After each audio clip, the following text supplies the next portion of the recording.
I'm gonna head up to the rooftop to feed my birds, and I'm probably gonna give a little peek at what's going on in town. That's what that smell is. Yeah. Birds. I couldn't, the moment I met you, I knew there was something, musk. There might be some guano too, like I'm experimenting with like night deliveries, so there might be a little guano too. Why not owls? Huh.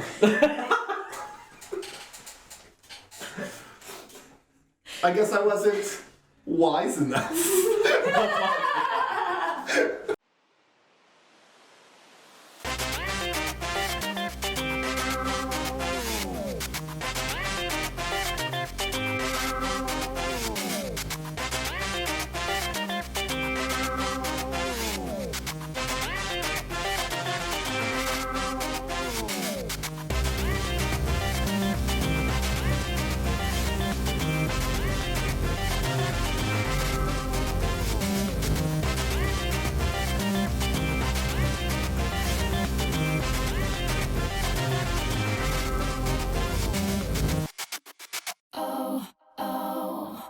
Hello and welcome once again to Night School, and thank you for joining us on our second episode. Woo!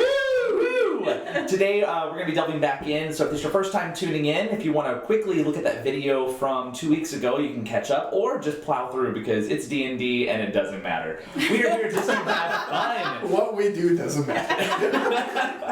So we're going to do a real quick roll call. I'm Michael Vasquez, I am your GM for the evening, and I'm going to go ahead and turn it over to our players. We have Miss Elizabeth Vick. Hello. Mr. Joshua Hovda. and Kat Flores. Hello, and we are back with better camera angles.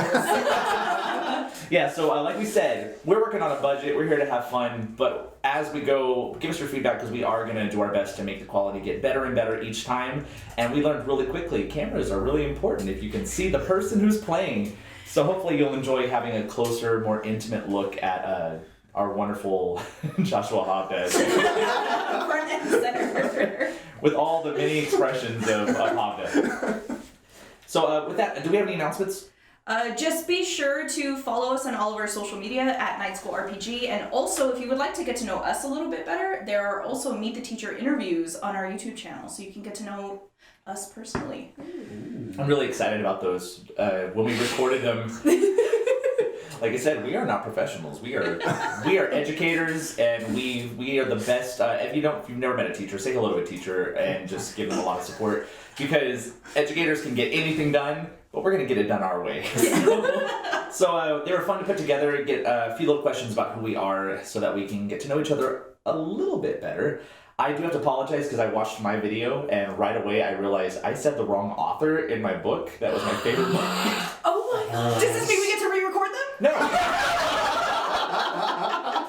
No, I think I stated in mine, I said Suzanne Collins, which is the Hunger Games author. I was wondering. When I said it too, I was like, oh, Suzanne Collins. No, Susan Cooper is who the author was. So, by the way, Spoiler alert. Spoiler alert. No, favorite book growing up for this kind of fantasy genre was the Dark is Rising series from Susan Cooper. When I said Suzanne Collins, I was like, this does not sound right. But I wasn't going to record again. One and done. Or 32 and done, whatever. Yeah. But enough about us. Let's go ahead and jump right back in to the story, which we have no title for because we still don't know what's happening yet. So last time we were here, our three adventurers got to meet each other. We had our barbarian, Kelnis, who came from Mord Zaget, coming on a pilgrimage for some unknown reason. We have the mysterious spellcaster Dekar, who is going through some money troubles as he runs an herbalism shop, selling some doobies, was it? Doobies, yes. D-E-W-B-E-E. Very seedy-like. So, but realizing that the mayor of the town actually was kind of possessing the entire land, was kind of manipulating your family and trying to run y'all out, and once has the hots for your mom, who mom has been captured because after coming back from this long expedition, the mayor apparently had found this unicorn and had captured it, stolen it away from some halflings that have approached you about returning it. and has created this elixir, this magical elixir of life that seems to bring you back from the brink of death as if nothing had happened, which was kind of proven whenever a wonderful Q just kind of ran in the midst of an encounter, forgetting her newfound friends, and just shanked the mirror in the middle of the town. So currently what we're doing is Kelnis, after having fallen again, And she gets knocked down, and she gets up again. You ain't never gonna keep her down. Woo! Has now fled after finally getting her last chance to rise up, and has fled off to the north, while the remaining crew, including a young Fabian Johannesson, who is trekking south with you guys on the cart with Unicorn, are making an escape. Currently, I believe, if I'm not mistaken, Q and Fabian are driving the cart, and everybody else is checking out the surroundings. Dakar, the last thing that you remember seeing is as you stood on top of the cart and the wagon began to pull away, you saw Kelnis get up, and then that was it as you drive off. So with that, we are going to pick back up with you, Miss Kelnis. So as Kelnis begins to just run and dart past the Rama Salon, the prison where Dakar's mother was escorted, there's this sense of urgency as you feel the wounds still open in your shoulder where the arrows are hitting you as you ran. You kind of pull the shaft out and check the wounds. You're a pretty hardy, skilled creature as a dragonborn, but you know that you're in trouble. Your health is low. You have no means of recuperating. So where are you going? So I have run off to the north, but I know that at one point in time we had discussed meeting at the Turnkey Inn. So I would like to head that way, but in the meantime, now that I know a little bit about social norms in this place, I realize, man, I'm in a little bit bad shape. I'm wondering if there is an apothecary or somewhere I can go to get some sort of healing potion. Okay. Keep in mind, it is late in the evening. So we're talking about 5 or 6 heading into the after hours of night, so there might be something that's still open. The town itself is still pretty rambunctious. You're not sure why. You just kind of joined this fight and this fray, but there are guards patrolling now that are kind of scouting, and you hear the footsteps of a battalion of guards that seem to be coming your direction. Well, I'd like to go hide and hunker down and take a rest, Okay, please. so do me a favor, go ahead and roll a stealth roll. As you try to find some location to conceal yourself. 18. Okay, that's actually well. Way to go. First roll of the day. Is this gonna be a better day for me? So you're being a more heftier creature. You actually are able to find in the forest itself there, to the north of Lakota, the town that you're in, there is a small, kind of densely populated forest. You find a rather large tree that's kind of carved out on the inside. You can see it's been split in the center, and you're able to kind of climb and get in between the two splits of the trunk. Okay. As you kind of wait and you see a couple of guards occasionally run past in the pretty near location. They don't seem to have spotted you. Okay. You're just gonna wait there? I'm gonna rest. Alright. So we're gonna go ahead and flip back over to the cart. Where are y'all going? Well, after hearing Dakar scream to the entire town that we're going to the Turnkey Inn, I tell Fabian we are going anywhere but the Turnkey Inn right now. And that's what the first thing I say. So.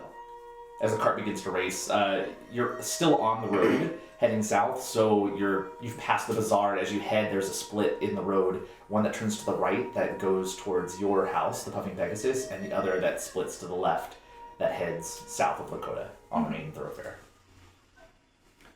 I'm gonna yell up to Q to turn right.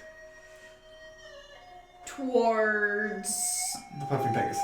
where they're gonna be looking for you. Right? I mean, I don't know. The horse kind of comes to I a don't think- halt as the cart I don't think we should go there. I think we should go left. I don't know. I don't think we should go somewhere where they know where you live. Okay. Is there anything else? Is there a reason we should go to the Puffy Pegasus? Well, I'm trying to get back to Zefta. Who's Hovda? Zefta. Can we talk about this as we go left? At which point Fabian, holding on to the reins of the horse, is kind of like, I really love the conversations you're having as a couple, but we have people behind us. We might want to choose where we're going.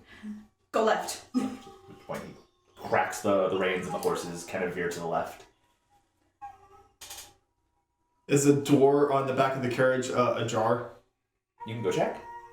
Yes. You're gonna climb. Are you still on top of the? Yeah, like looking down. I'm assuming. All right. Can you do me a favor, because you're riding on this moving caravan? Can you just do a dexterity saving throw?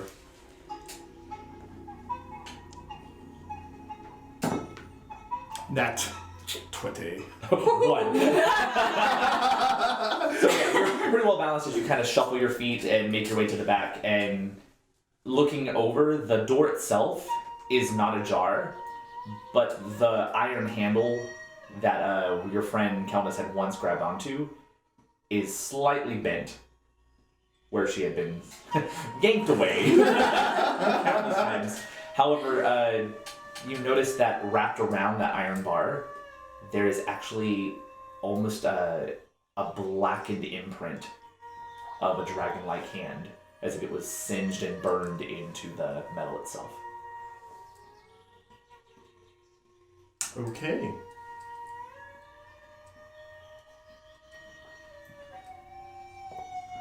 I see that.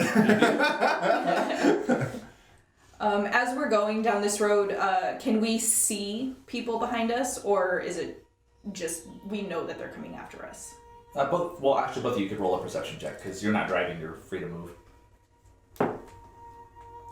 22. 12. 12. So, as you're still up at the cart, kind of looking around, nothing seems to be in the front where you're driving past. This is all open farmland, clear kind of grasslands. It's more of a plain area. Mm-hmm. The road itself seems clear. There's no guard traffic at all. Looking behind you, you don't see any horses. You would venture a guess that because it was a surprise kind of attack, they haven't mustered like a battalion or a cavalry to come after you, so it could be happening soon. But right now you kind of have a little bit of leeway before any forces show up. Yeah. I'm gonna state again to turn right towards the deadwood whenever you feel inclined to do so. Towards the Deadwood? Yes. Because we can take shelter in there and make our way to the Puffing Pegasus. I don't go to the Deadwood. Where would you like to go? Well, I mean, I don't know. Is it safe? That I've heard so many stories about the Deadwood not being safe. And all of a sudden you show up and the Deadwood's safe. Let's go to the Deadwood. Let's take this new magical creature to the I Deadwood. wouldn't say it's safe, but it's safer than being in the open plain, being run down by guards. Fair enough. Okay, then switch spots with me and you lead the way. Or tell Fabian. He may need some convincing. Why aren't you tell Fabian since you guys are buddies? I'm also right here, so you could just tell. I thought I was at the back of the wagon. I don't know. But we're talking and What do you think, Fabian? I'm more of a hider, so I think anywhere where we can get off the beaten track would be the best. I agree. Let's do it to it. Turn right. So you see him like start drastically steering right. There's no road there, so you're off-roading now. And the cart itself begins to hit what's now not a paved and level area. It gets a little bit more, I was about to say the word, not gonna say it. It's starting getting a little bit more heavy on the bumps. and you start losing a little bit of traction up on the top of the cart. So I need you to make me another dexterity saving throw. Good thing we have a 4x4 cart today. 11. 11, yeah. So, I mean, it's a little harder to hold. You kind of brace yourself and every now and then kind of fall down to a knee and catch yourself, but you're not falling off. At which point, finally getting closer and closer to the deadwood itself, the horse kind of jump. You see them like run over, and there's this rock within the roadway. It kind of jumps over, but the cart hits and the wheel slams and shatters. The whole cart itself falls forward and just kind of skids a little bit. You just Tokyo drifted it. At which point you hear the unicorn inside of the cart give out a massive shriek, and it just kind of fumbles within the cart, and you hear it kind of falling. The cart comes to a stop. You're about maybe 10, 12 feet away from the deadwood. I'm going to call it to the unicorn, don't worry, we're going to get you out of there. And I'm going to make my way to the door. Right, the door itself is still locked.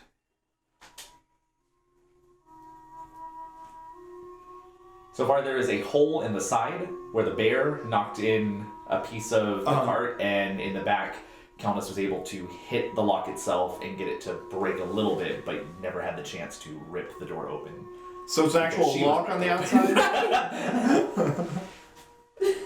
It's an actual lock on the outside, or is like the hole big enough where I can reach inside to like try to lock? If you're going in on the side, it's the hole that the bear hit is in the middle of the cart. It's not near the door at all.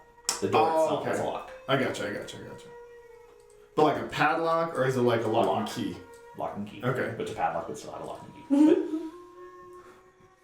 The lock is a part of the door. Yeah. Correct, yes. That's what we just figured out. You're the only one who's seen this also, by the way. Sure. Fabian kind of jumps off the cart, and he's like, well, let's go. Yeah. Can one of you guys try and let my buddy out? Your buddy? Yeah, Jamila. You mean... The unicorn. Oh, no, I got that. But you mean the thing that we're taking back to... for us? Yes. Okay, just wanted to make sure. Okay. Yes. So I go and I... well... This is also the luck we tried earlier to unlock, and neither one of us could. So now there are like a bunch of things stuck in there. So I don't know if we're gonna be able to, but we can try. I mean, maximum effort. If at first you don't succeed, you're at disadvantage the rest of the time. I guess I'm gonna try one last time to unlock it. Alright, this is at disadvantage. Yes.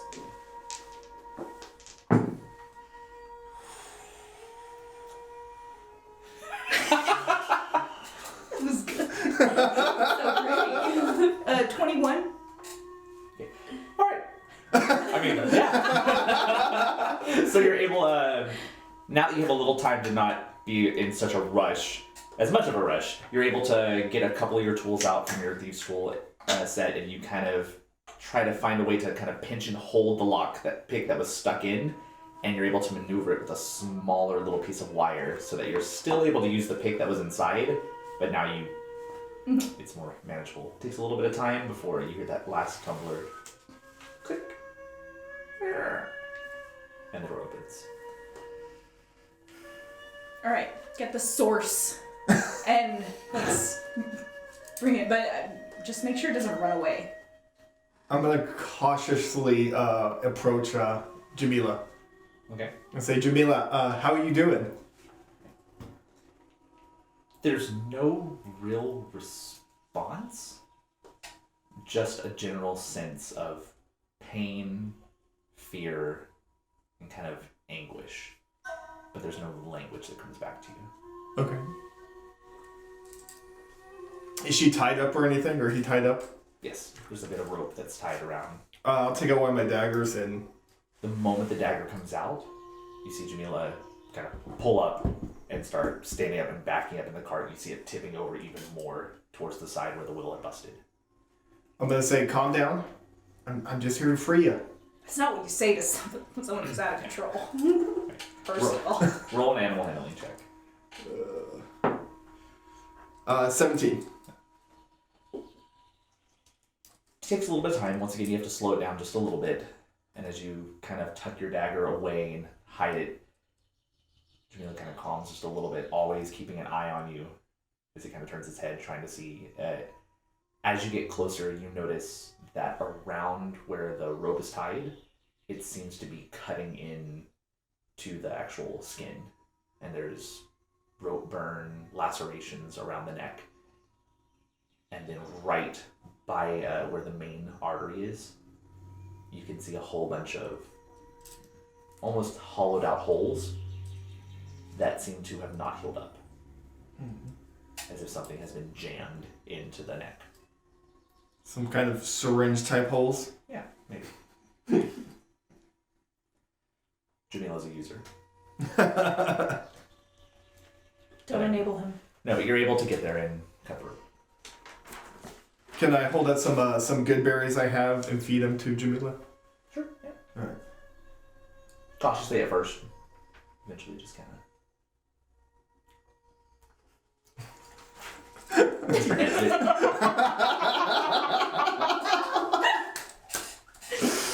Oh. How you feeling, Jamila? There's still no language that comes back to you. A little bit of trepidation. A sense of, not distrust, but wariness. Can you walk?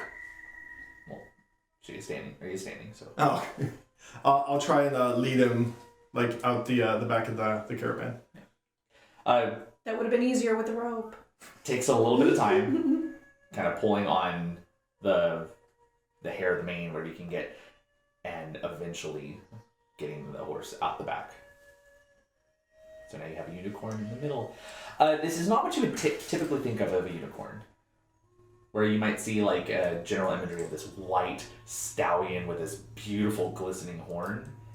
This is more of a grayer color horse with a silver mane. And then the horn itself has this black spiral that kind of goes around the curvature up to the point.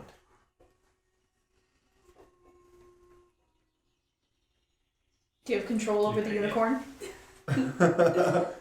I believe so. Okay. Because we should probably get off the road. We should also try to make it look like we went a different way. As the cart is facing the... Yeah. Can you guys create like some false footsteps going in another direction? Sure. So like I'm gonna go like real Shining style, like going backwards in the footsteps, make it look like I'm going the other way. Okay. So like from where I'm standing, I'm walking backwards. No, I get you. Not really sure what I want to ask you to do for this one. You know what? Roll me. You can either do an intelligence check, Okay. or you can do a flat dexterity check. I was hoping for performance. I was thinking that at first, and I was like, Okay. 16 for dex. okay. Yeah. In general, I mean, you feel like you've worked it enough where it looks like you've stepped in the correct spots. Okay. And then as I'm walking, creating the footsteps going the other way, I'm gonna make it look like I fell, scrambled, and then ran the other way. See, I should have done a performance check. So, Fabian and Dakar, as you kind of watch, you see this pantomimed reenactment. All the while I'm like saying everything out loud, and then step, fall, scramble. It's like the episode. It's like the second Lord of the Rings Two Towers moment where they're going through the story, and you cut the ropes here, except you're doing it by yourself backwards. Yeah. Their bonds were cut. A hobbit lay here. A hobbit lay- And the other.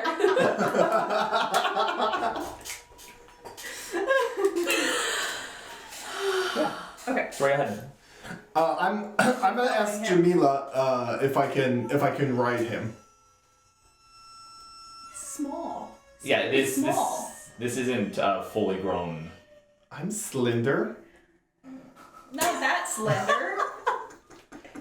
I mean, this is a colt. It's not. And he's injured. Okay. But I mean, if you want to ask him, sure.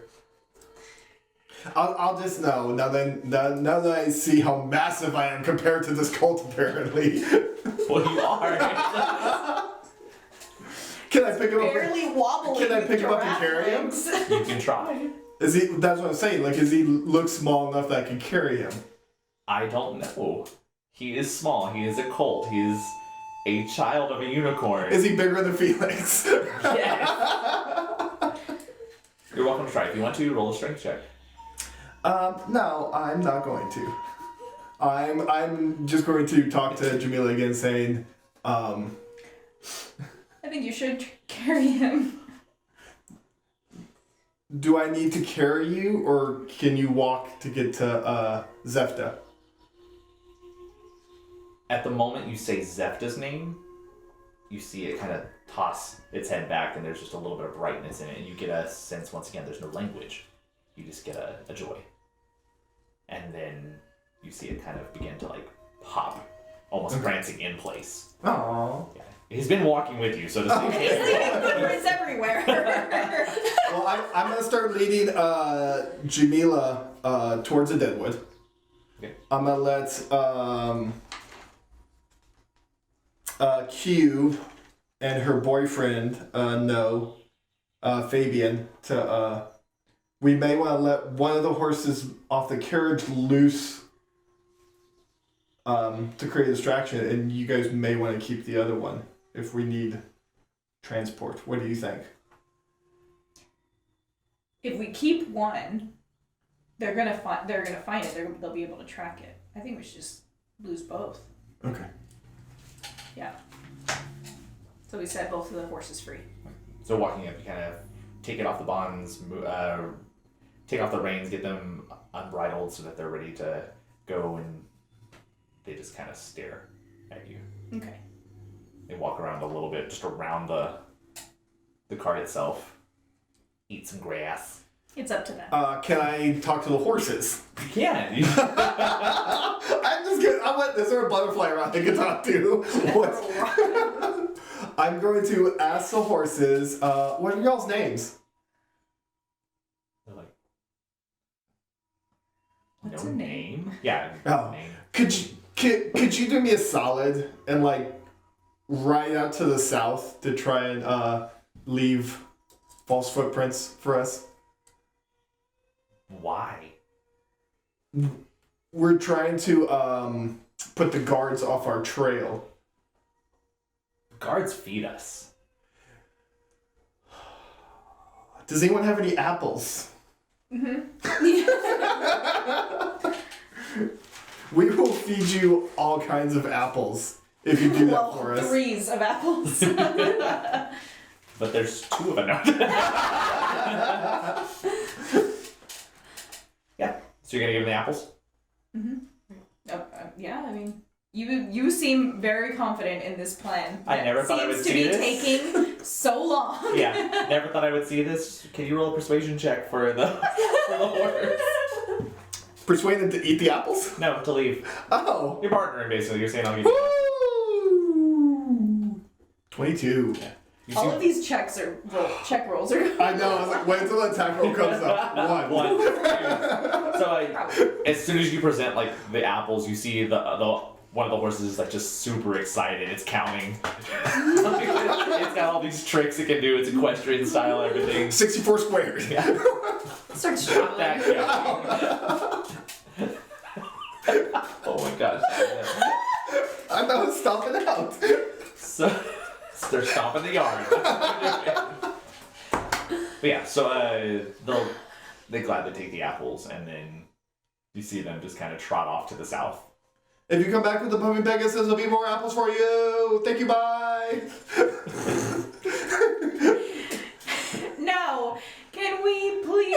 Yes, let's. Get in here, hide, and rest. Yes, let's get to the dead ones. So you're going into the Deadwood? Yes. Alright, so as you make your way in, the Deadwood itself, it's oddly filled with all sorts of manners of trees that don't belong, but the further inward you go, the less foliage there are on the trees, which is why it gets the name the Deadwood. Most of the trees, as you get within maybe 60, 70 feet of the actual tree line, are more like birch trees, that kind of white and black skeletal looking tree that just kind of juts out of the ground, but there's no leaves on top. So how far are you going in? We're gonna stay in the more green area, Okay. and we'll make our way north back to the Puffin Pegasus. Okay. I'm fine. I'm good with that. Okay. So you make your way in. Are y'all just making a straight shot for the Puffing Pegasus? Are y'all stopping to rest? I Are you- would like to rest. I think we should rest. The unicorn should rest.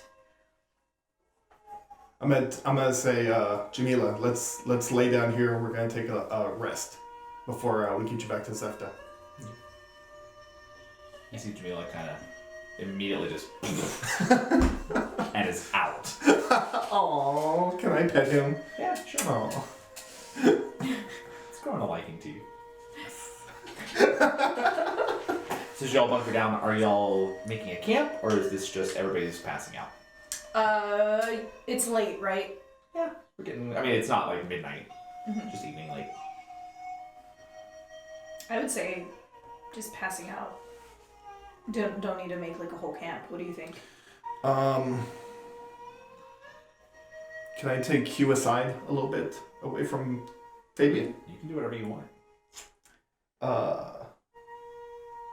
Fabian kind of goes, "Where are you going?"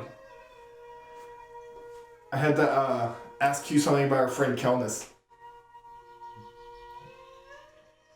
By all means, just stay close. They say these deadwoods are very dangerous. How much do you trust Fabian? Are y'all saying that right there in front of him? No, like I have to move away. Then you don't need to whisper. Yeah. So you're actually leaving. Okay. Okay, I just need to know where you're at. Yeah. Like, not leaving, but like taking steps away that like I could whisper to her and him not hopefully hear it. So you tell me, how far are you going? I don't know. You pulled me aside. You followed? How far do you follow?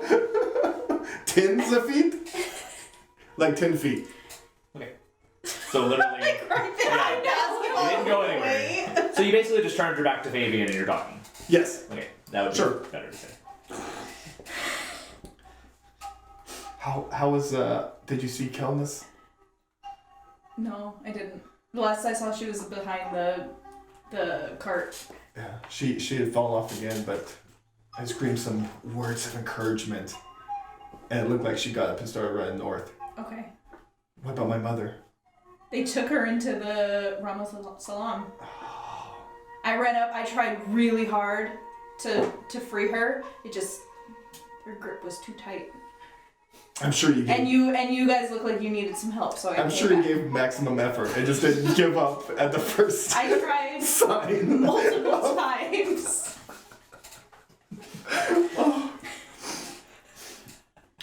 I made such a good case in an argument. What about LaFleur? Who is LaFleur? LaFabian. Baby. LaFay. Lafie? LaFie. Oh. You know your mortal enemy. Lafie. What did you see?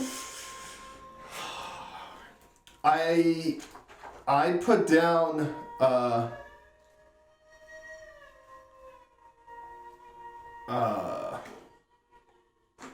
I saw what you saw. What did you see?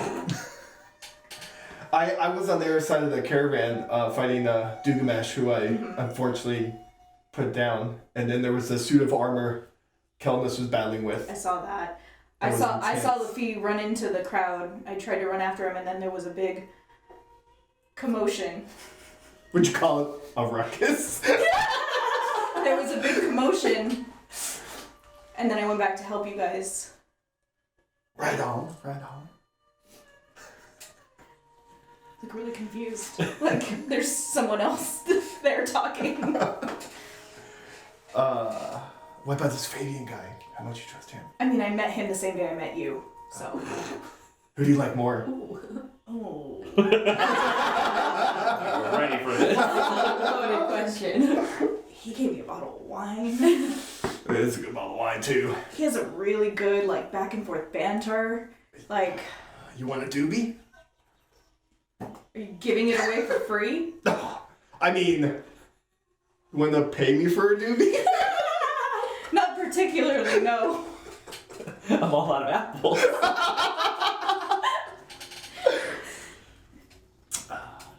All right, that's cool. I mean, you're cool to me. He seems fine.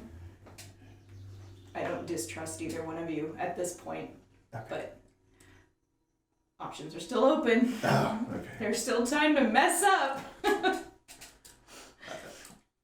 mean, Lord knows I could do that. So, Zephna, Yes, you keep saying that you're taking Jamila back to Zephna. Zefta. Zefta. Yes. She's the owner of Jamila. That really throws a wrench into our plan. Why's that? Because of this. What you, like, the whole point of us going to the cart was to find the source of Lafi so we could help our families. So, it seems like we have quite the pickle. That is quite a predicament. Yeah. So, we're taking the source to Zefta. Rodan. Rodanda. Beach. who is this Rodan?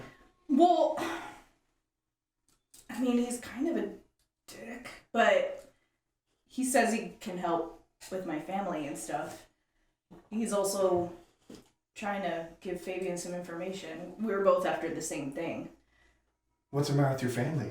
I mean, they're living in poverty. Well, what if I help you with your family? Are you really in a position to help my family right now? I mean, could they use a doobie?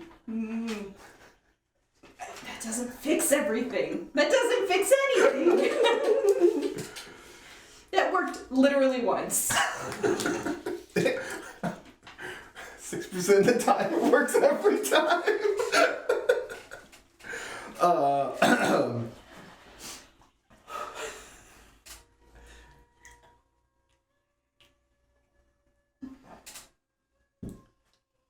Well, I have a bit of a proposition for you. Okay, does this involve someone other than just us? No. Okay. I just didn't know if we should include the person who's sitting 10 feet away from us. Well, it might. I don't know what information he needs. You should probably ask him if you don't know. I don't know. You don't know either? No. I thought you guys were friends. I never said we were friends. I said I met him today. Hey, Fabian. You turn around and Fabian's not there.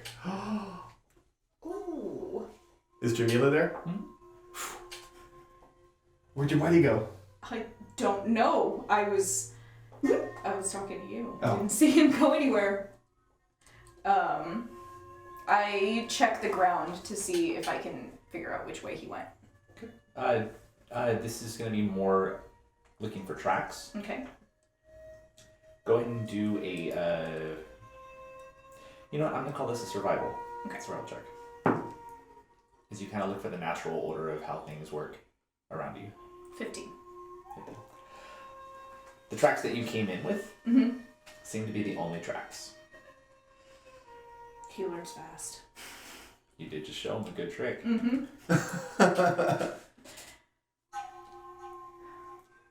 Well, I guess it's just me and you. I guess we're fighting over the unicorn now.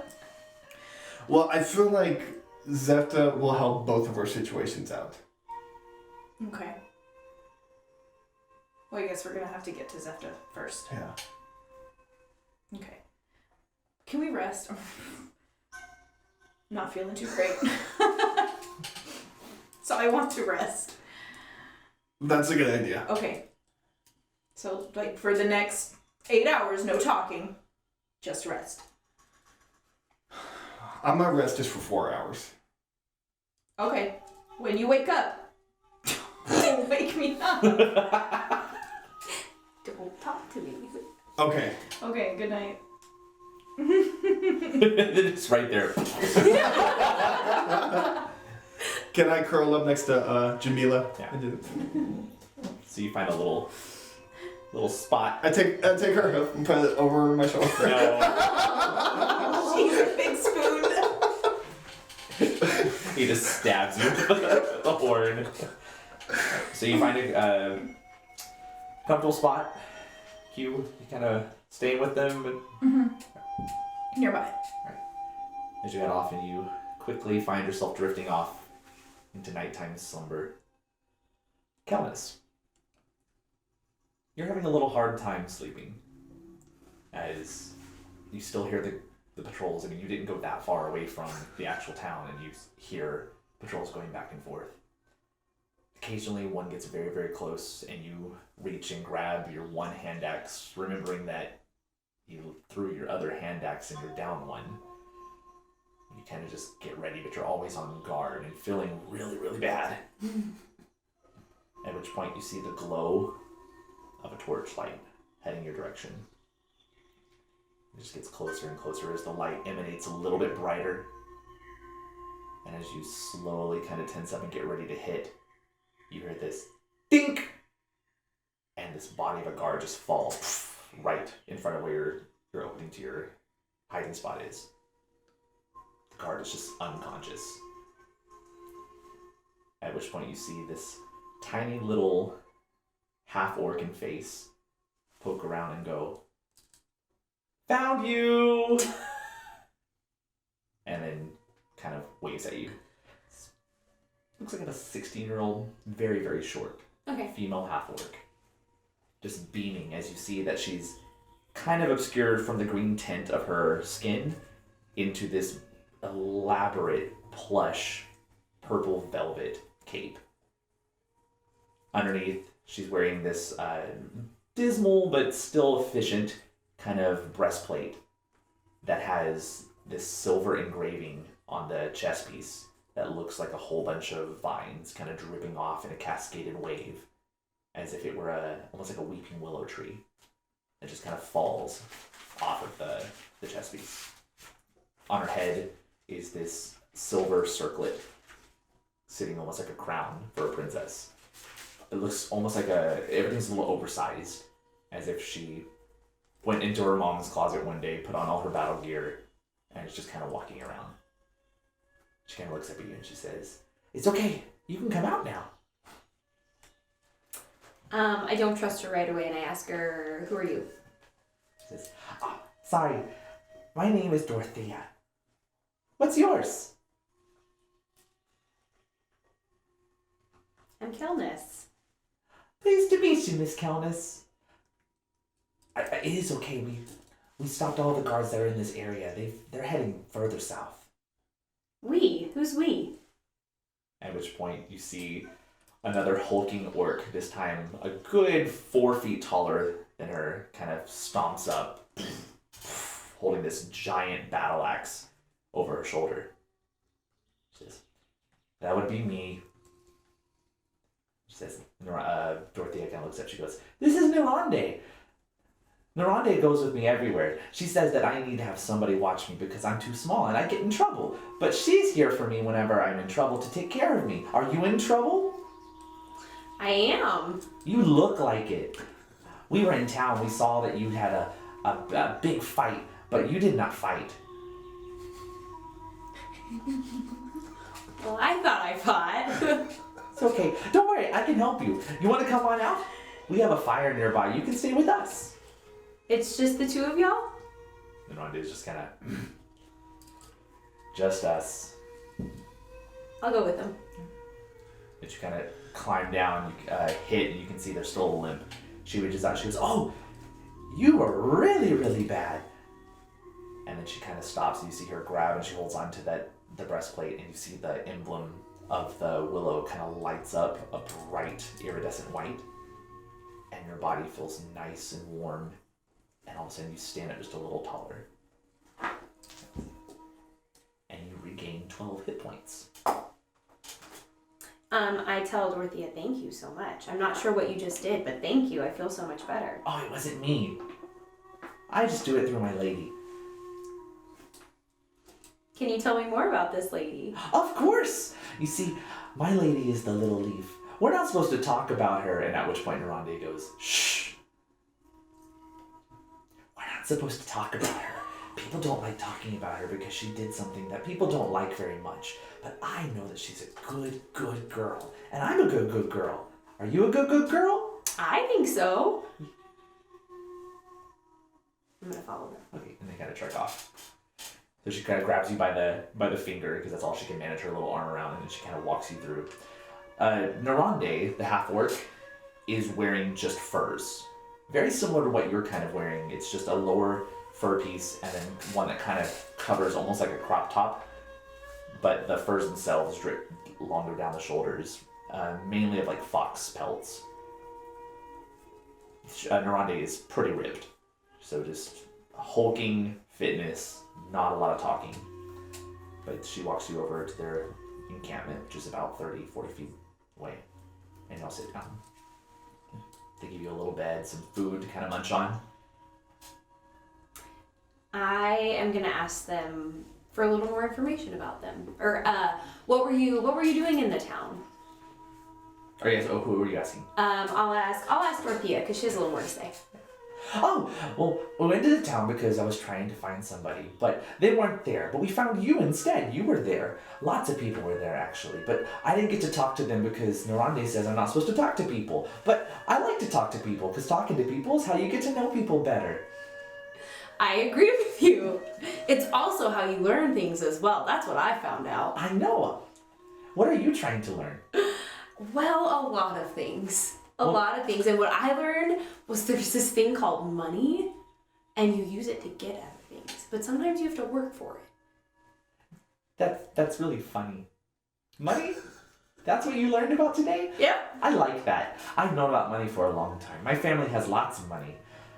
But we're not supposed to talk about that. Well, why not? Dorothea's not supposed to talk about it. Narande doesn't like it when I talk about who I am. At which point you see on the other side, just kind of leaning on the axe, Narande just is staring you down. That's fair. Totally fair. I understand, sometimes family can be a rough topic. Do you have a family? I do have a family. They're not here though. Oh, where are they at? Somewhere far away. Did you not like them? No, I love them very much. It's part of why I'm here. But what are, I realize you're looking for someone. Who are you looking for? I'm looking for my mother. Oh. I kind of eye Narande and ask, well, can you tell me a little more about your mother? And then Narande says, we should probably get rest. It's too late for you, Dorothea. You need to go to bed. Okay. Well, I hope you'll still be here tomorrow when I wake up, Miss Calnis. Of course, I really appreciate your help. She kind of leans in, she gives you a hug, like right on the leg. I'm gonna pat her back. And then she Right down here. walks over, and there's a little padded blanket that's kind of put down by the fire next to Narande, and she kind of lays down. I'm gonna wait a couple minutes to see if she falls asleep. She goes to sleep pretty quickly. Okay. And I'm going to tentatively ask Narande, well, can you tell me a little bit more now that Dorothy is asleep? You're from the Zaget. I am. You're not the first Dragonborn that I've met. Oh. Recently? Not too recently. Every once in a while they come down.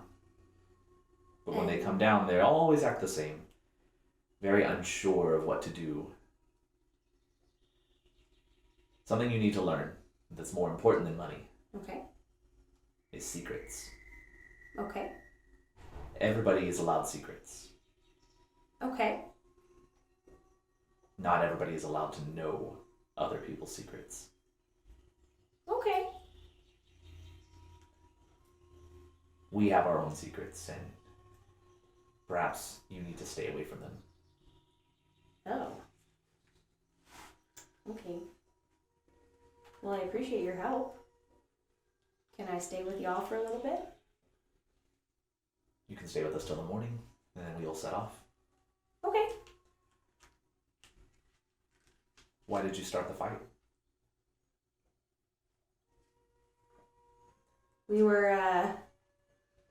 I was working together with friends to try and help them get what they needed.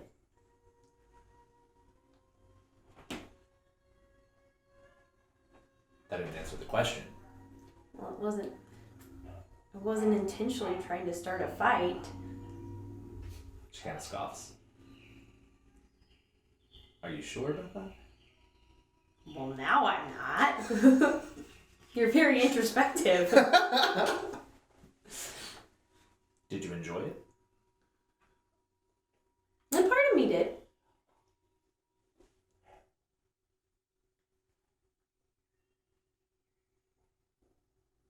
I think we have more in common than you may notice. When did you start realizing you were enjoying what you were doing?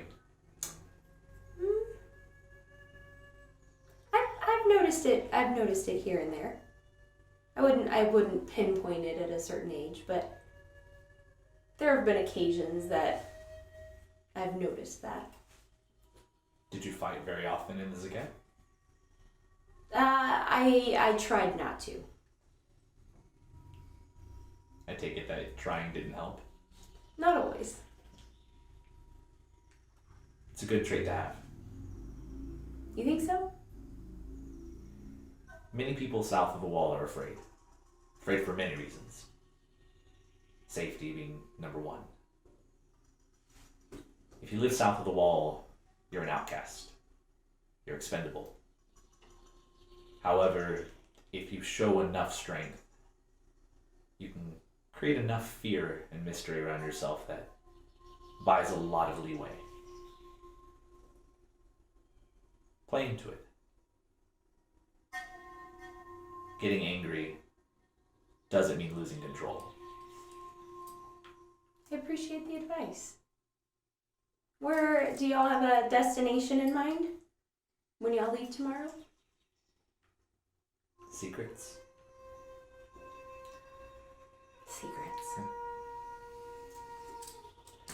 Secret for a secret. If you tell me one of yours, I'll tell you one of mine.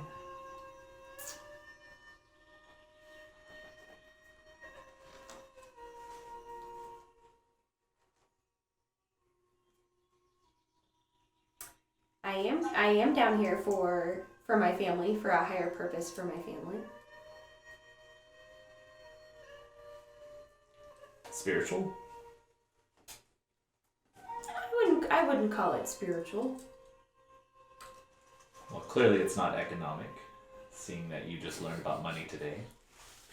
No, more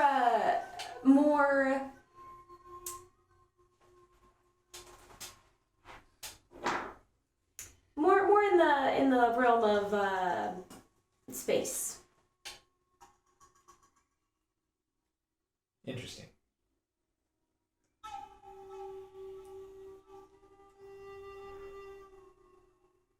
We're trying to get north of the wall. Okay. There's been a stream of disappearances that have happened over the last few months, all throughout the towns in the south. Okay. All half elven, half orc, or tiefling. The only thing that we've noticed is that they all seem to disappear within the night, and there's no traces of fight, struggle, or motive. The only thing tying them together is race However, we got wind that there were some appearances of some of these people up north at a place called the Folly. Oh.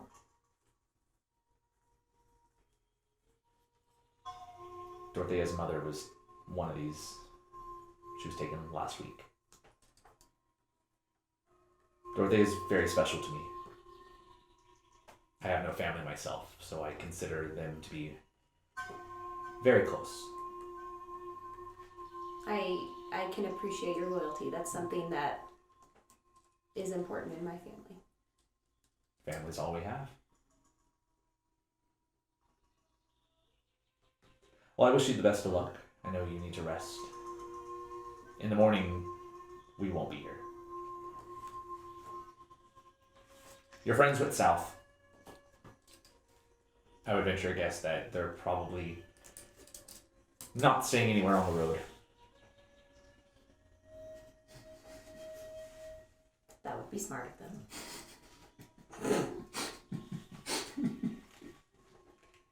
It was wonderful meeting you, Ronde, and Dorothea as well, and I wish all the best, and I hope that we cross paths again. I appreciate the information. I appreciate the sharing. Take care of yourself, but remember, keep in mind, anger, rage, fury can open a lot of doors. Especially for someone like you. I don't think you fully grasped what power you have coming from the Zaget. But I grow weary. We should rest. At which point she kind of lays down and kind of curls up and holds on to Dorothea. And you both find yourself drifting off to sleep. At this point, everybody go ahead and take your long rest. So you're now back to 13 hit points. Because level 2. Yep. Well done, peeps. So the next morning, going back to Q and Dekar, you find yourself waking up very, very uncomfortable, very, very cold as you slept through a fireless night, chilled, not getting the best sleep, but enough to get you by. Where are you off to? Well, you know these woods better than I do.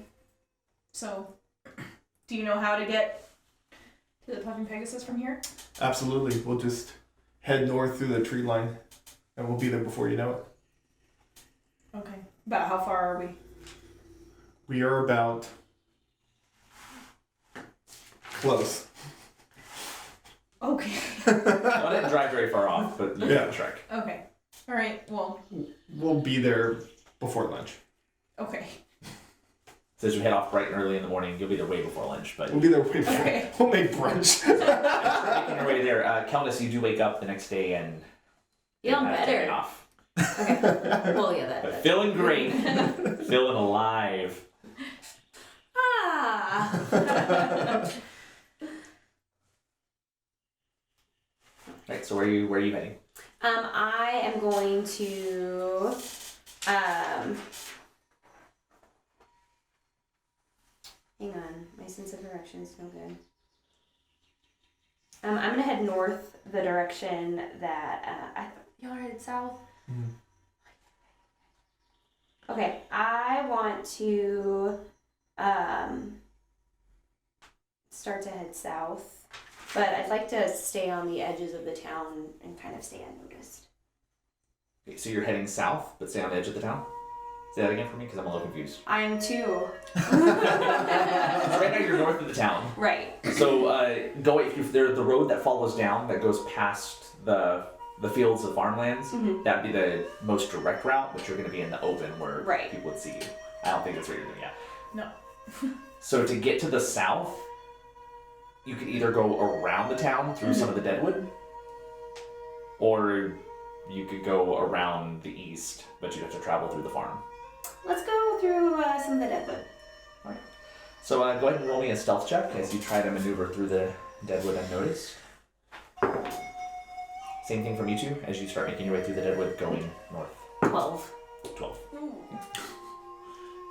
11. 18. Do I need to roll for Jamila? Actually, yes. Please. So, Calnus, you would get there first. Okay. So, getting right up to the edge of the deadwood, the town itself seems to be calm again, but you do notice a higher presence of guards that are walking throughout the streets. They're not really patrolling the Deadwood Forest itself, but they are en masse around the town. So, getting to the Turnkey Cafe would be difficult, but you're welcome to try. I'm good right now staying on the outskirts of town. Okay. So, where are you? I'd like to be inside the Deadwoods, but just like within I can still see out, so I can kind of keep an eye of things that are going on, but I'm still going around to the south part of town just via the Deadwoods. Okay, so heading past the Turnkey and continuing south, right? As you make your way up, you kind of approach the back end of the Puffing Pegasus, and you hear those bird calls coming from the menagerie as some birds are hungry. They have not been fed, because you have not been there, Dakar, so the noises are high in volume as you approach, but there seems to be no activity around the Puffing Pegasus. Any sign of Zefta? On the outside, No.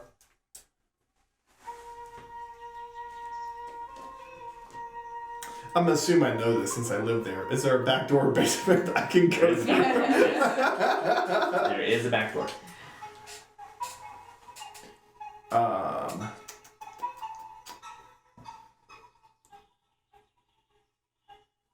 I don't feel comfortable going in. Do you want to stay here with Jamila? Yeah. Pinky swore you won't run off with her? As long as you don't tell anybody that I'm out here. Your secret's safe with me?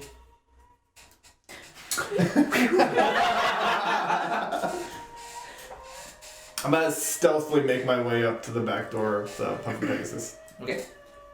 So your same stealth roll you had, so you make it all the way up, get to the door. It's unlocked. Is there a window I can peer in? From the back, no. No. Okay. I'm gonna slowly open the door and make my way into the Puffin Pegasus.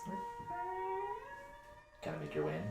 The back door leads into more of the storage area. There's a small back compartment where you have shelves where you'll store mass quantities of herbs that have not been actually put together into any concoctions. This is usually where you come through as you store anything you've collected in the Deadwood. It's dark, but you're in. Yeah. I'll make my way towards the front of the store. So making your way, there's one other door. This one doesn't have an actual door itself, just the open doorway. You kind of peek in. Seems quiet.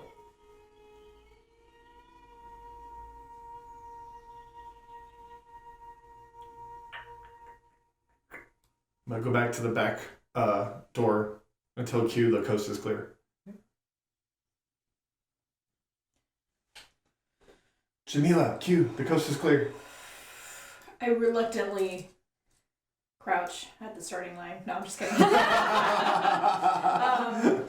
Just very slowly walk towards the door. At which point, Kelnis, you start coming up towards the front area of the Puffing Pegasus. You can't see them coming through the back, Okay. but you do see the open archway. There is a well that's actually in the front area, as there's a pathway that kind of circles around the well and leads up to the Puffing Pegasus. There is nobody on the outside, and that's all you see. Okay. I'm gonna walk up to the front door and try and see if I can open it. As you approach to the front, there is stapled attached to the doorway itself is another reward poster. This time the reward poster has images that are roughly drawn. One that is really good of Dakar. One that is slightly okay, but not quite an exact match of Q. And then there's one that no one's really seen a Dragonborn, So it looks like a monstrous. It's like if Hovda actually drew a dragon for Angry Trogdor the Burninator. I mean, it's something like they really struggled to figure out how to showcase who you are. I'm gonna pull it off the door. But I'm gonna hold on to it. Yeah. You also notice that there is a reward out for you. It is 10,000 gold pieces for all three, dead or alive.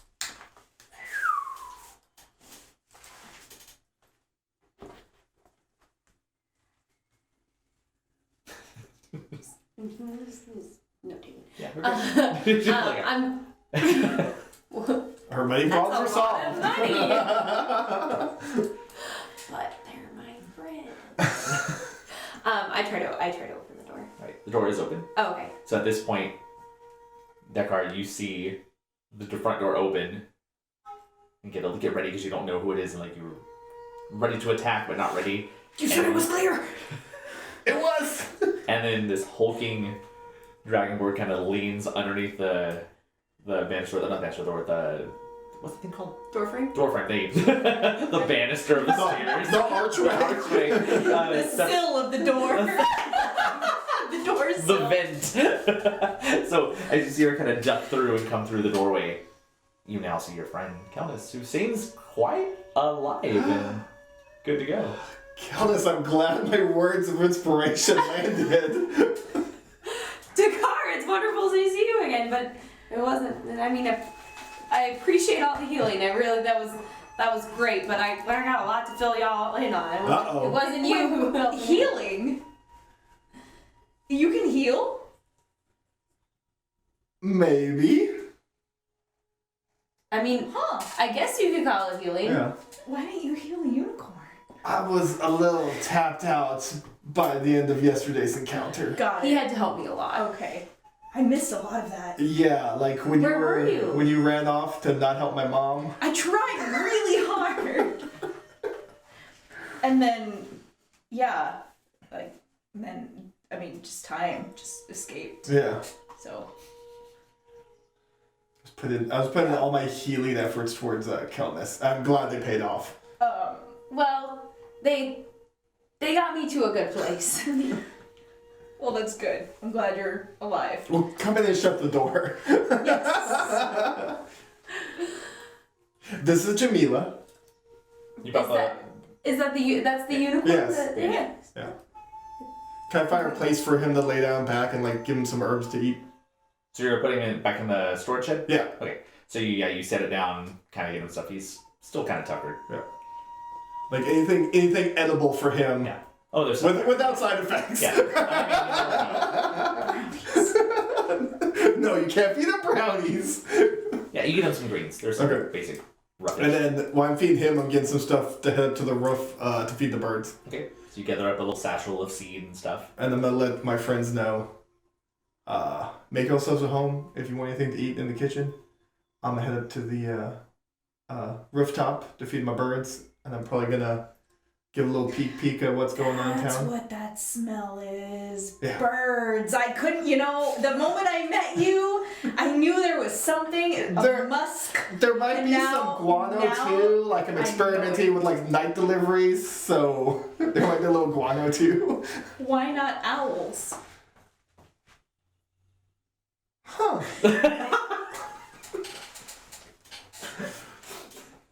I guess I wasn't wise enough. We should talk more. I like you. Okay, so while you do that, I guess we'll go to the kitchen. Which is upstairs as well. 'Cause Oh, okay. They live. Oh yeah. Okay. That's right, I do that. Okay. Follow me upstairs. So as you start following upstairs, Can we lock the doors? Are my doors lockable? And the puffin fingers? the front is, yeah. But the back The side? front and the back, yeah. Oh, If you okay. wanted to. So you lock them first? Yeah, I'll lock them. Right. So you go and you lock the back door, lock the front door, and then you start heading up towards the stairway. Mm-hmm. Right. As you do, I need Kelness. I need you to roll a dexterity saving throw. 13. 13.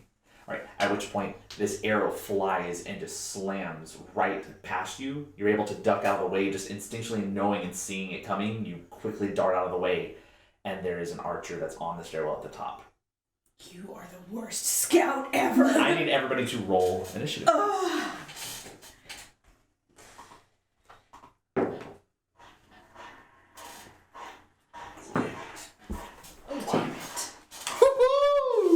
Better not be wasting all of those. Nat 20!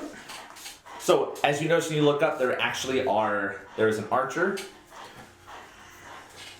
And you see another archer, and behind them seems to be a more heavily adorned in armor, not like thick plate armor, but you can tell it's a hardier leather. Seems to be almost like a captain of this guard. As he kind of shouts out and he goes, "Seize them!" And Darn it, y'all. just got healed up. Let's take it just down. got better. Alrighty, going first. 25 to 20. 23.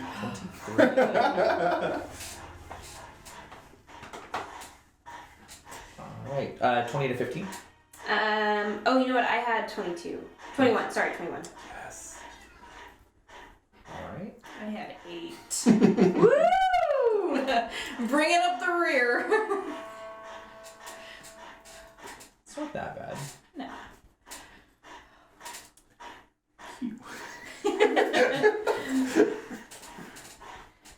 And with an 8. Really bad.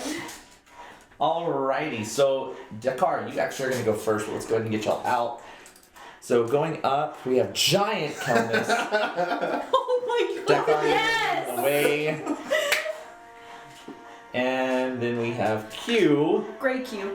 Great Q. Alright, so to give you a little bit of layout for the map, for the lower level of Puffing Pegasus, you do have the bookcase, that's the one that the bear pushed down the first time you came in.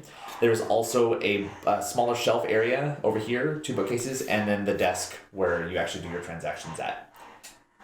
Good luck. Okay. Dakar, what are you gonna do? First thing I'm gonna do is like seeing that arrow sort of, well, not see it sort of go by me. The arrow go by me. I'm gonna instinctually like put my hands up to sort of protect myself, and I am going to cast Fairy Fire at them at the top of the stairs. Alright. Favorite. So, as you immediately kind of throw your hands up, and there's this bright blast of pinkish light, and then these little specks of light kind of fall down the staircase, and you see every one that's gonna hit all of them begins to glow and glisten, to where you can easily see where these targets are. Right. Anything else? Well, they get dex save. Dex save? Oh, 12. One of them is going to pass. It's gonna be this card right here. The other 2 failed. So I don't have anything for them. And can you say what? Yeah, what is What we read get? out Fairy Fire? The aforementioned glowiness, they're sort of glistening, all sheenly. And any attack rolls against an affected creature are at advantage if the attacker can see it. Sweet. Alright, so you're gonna have advantage against that one. And it says the concentration, creatures whatever. cannot be invisible. Okay. So you have advantage on those 2. It's only if they stay in there, or does it stay on them? It is on them now at this point, yeah. Alrighty. Anything else? You gonna move? You gonna stay there? I'm going to, some of those stones I picked up last episode, I'm going to take out of my hand. And I'm going to cast a magic stone on them as I'm squeezing them in my hand. Are one of those a cantrip? It is. Okay. Okay, so you turn the stones, they start magically enhancing, kind of glowing that iridescent blue, Yes. and you still have your movement. And I'm going to, seeing the numbers up there, is there a way I can move to the side of the staircase that, like, they can't see me? Yeah. Or is it, like, opened? You know what I mean, it's open, they're gonna be able to see, you're not gonna get hidden. You could move and get behind something and hide. There are things in the room to hide behind. Well, yeah, I'll move whatever I have enough movement to get behind. I guess the tilted over bookcase. Okay, well, it's stood up now. Oh, okay. Then yes, I'll hide behind the bookcase. Okay, so you can get behind there? Yes. Alright. Okay, Kelnis. Okay. Is Q in front of me? She is not right in front of you. Okay.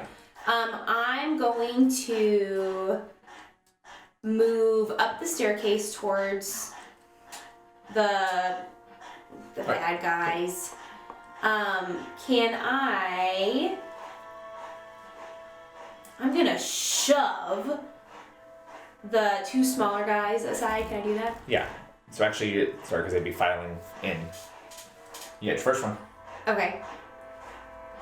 And then I'd like to. Am I within 5 feet of the big guy? No, you are not. You were 10 feet away. Okay.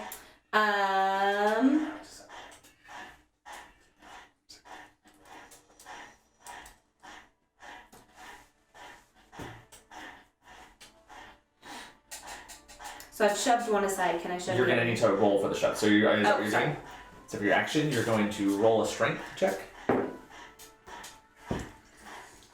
No matter what, you roll a 1, so you Oh, you got him barely. to get 3. 3, yeah. No. Plus. Oh, 9. That's right. Good to go. So yeah, you're Give able me to. some credit. So you shove him and he kind of slams in. He is going to go prone. So he's down. That's your action. Oh, I didn't show was at advantage. Yeah. You have a bonus, and then you have your move, or a little bit more movement if you want it. Okay, can I?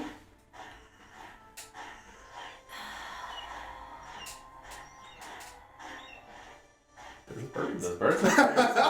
They're hungry. Gonna come down and feed on the carrion bird. Why not use an owl? You got vultures. There's a pterodactyl up there. That's why. Okay, so I'm gonna move forward. You can't necessarily move forward because you just push somebody who's in the way of you.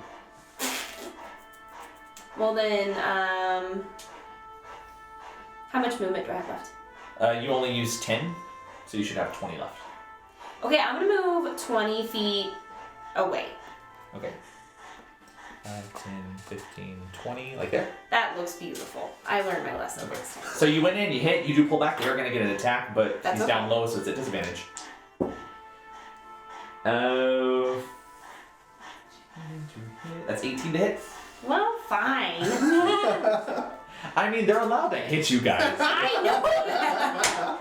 I know that very well. Yeah, you learned that last time. It's not that bad. So as you go, it kind of, the one that you hit down pulls out and just kind of jabs you with the end of a spear, and it just kind of nicks right on the, right by your shin. Okay. That's going to be 4 points of piercing damage. Okay.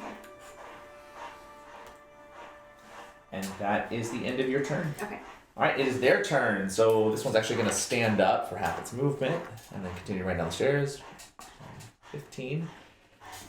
And that is all it's going to be able to do because it can't reach you guys. Second one, it's going to run down 5, 10, kind of jump over. And like, that was a horrible roll.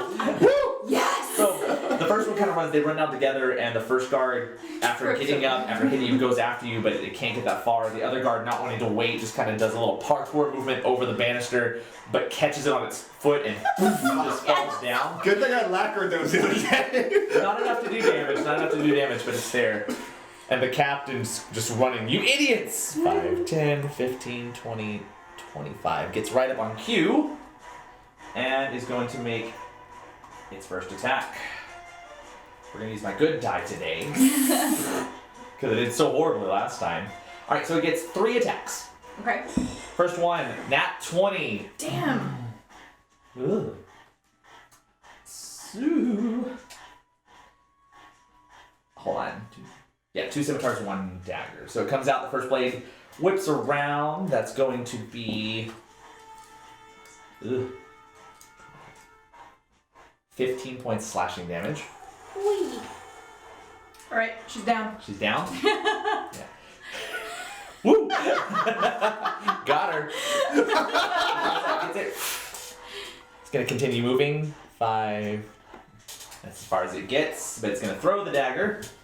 Can't see you, so it's coming for Kelnis. Throws its first dagger. That is going to be a 20 to hit. Okay. Okay, yeah, so taking that hit. Yeah. Doing 5 points of piercing damage. Okay. And it can only do that because it can't do. Yeah, it can't throw the other dagger, so it just. Or it can't make those scimitar swipe, so it leaves it there. Alright, that is its turn. That's gonna take us to Q. Death saving throw. Fail. Alright, that's 1. Alright, we're going back to the top.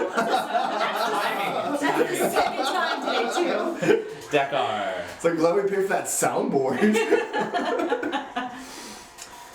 Ooh.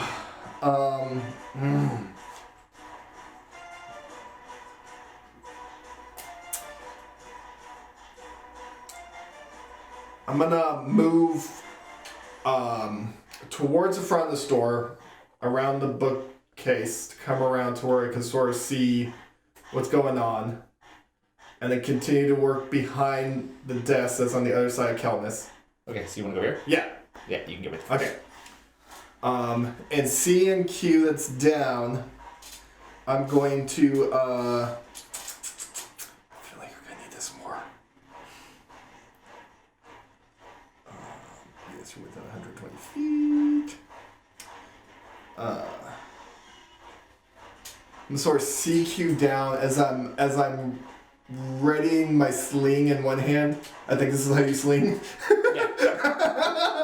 I've got one of the rocks going. I'm gonna be like, and just like put all kinds of like good energy towards Q. So your bonus action. I'm bonus action to cast Bomb of the Summer Court. Okay, so go ahead and do that and heal up Q. And then you're readying your sling. Well, no, I'm gonna attack with my Okay, sling. so you actually- I was trying to be dramatic and do it. I'm trying to multitask. Trying to multitask here. Ooh! Oh my god! 2 points healing. 12 Not bad, not bad. plus 1 temporary hit point. Nice. Alright, because he can take you down again. That's a healing. That's a healing Calvus was talking about. It's real. And I will let loose a sling at. I'm gonna go with the guard captain. Okay. So the one that's standing right next to Q. Yeah. Okay. Well, they're both standing right next to you. But the captain is over here. The first one, well, it's an advantage. 18 to hit and 18 to hit. You got it.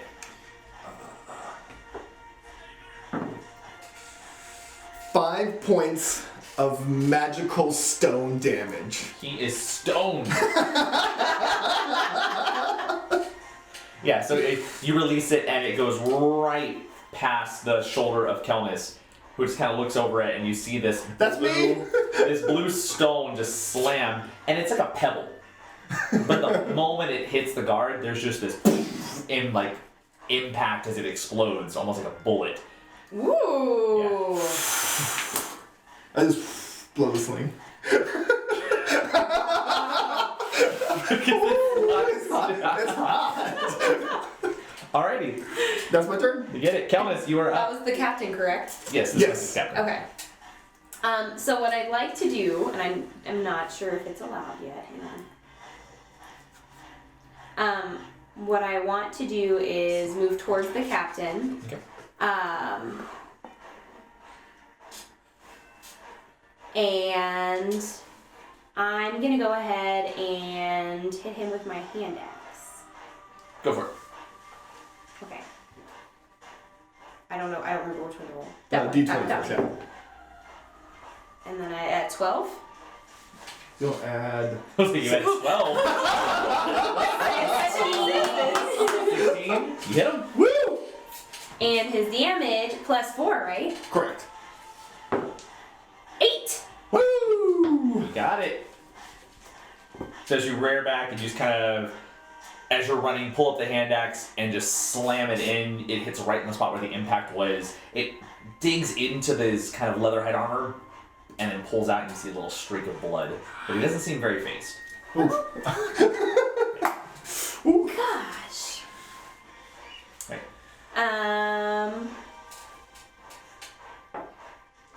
He reacts back to you and just says, "Oh, you're a fighter."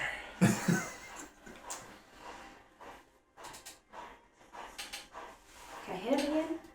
I think you only have... No, my bonus action would be something else. You don't have anything in your actual bonus action. You could, if you want to do an unarmed strike, it'd be a disadvantage with your weak arm.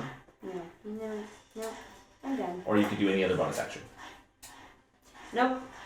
Yep. That takes us to the archer is going to run in as he goes after Dakar. And as he's running, you see him drop the bow and he pulls up his dagger. It's going to be... I don't think a 14 will hit, or a 12 will hit. No, 12 will not. 12 will not, yeah. 14 will not. 14 will, 12 will not. He goes in and kind of tries to jab and... Woohoo! Yeah. Basically. Alright, this one's going to stand up, kind of rubbing out his Charlie horse, and moves in towards Kalmus. That is going to be 14 to hit. Is that you, Kalmus? Yes, I'm sorry, yes. I didn't realize you were talking to me. Sorry. Doing only 5 points of piercing damage. Only. And that is his turn. The captain, however, is going to make his attacks against you, and he gets 3 attacks. Kalmus. First one. Oh. I don't think a 13 will hit. Nope. Nope, 13 doesn't hit. Second attack. Nope. This last attack comes in with the dagger. And nope, it's 12. So as it goes to swipe, swipe, swipe, you just kind of Neo-Matrix it out of the way. Spry for a big girl. Clever girl. Alrighty. Q. Alright, so Q is going to use half her movement to get up, and then is going to take a swipe at the captain. At the captain? Yes. He's out of range. I'm just going to move forward. So you're coming right in? Yeah. So we're in a little Yep. little Yep. square dancing. And is going to use her rapier. Okay. Still at advantage, correct? Yes. Okay, so that's going to be With your sneak 23 to attack. hit. 23 to hit? Oh yeah. Woo! Add that sneak attack damage. Yeah. Hold on. That's going to be 9 damage.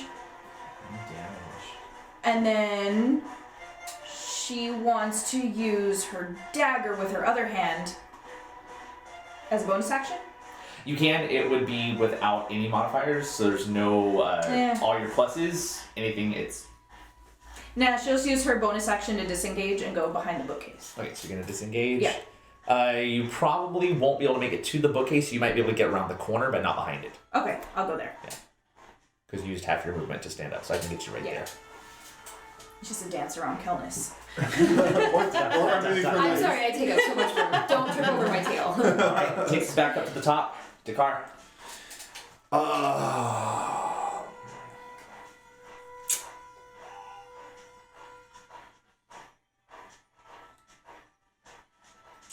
I will.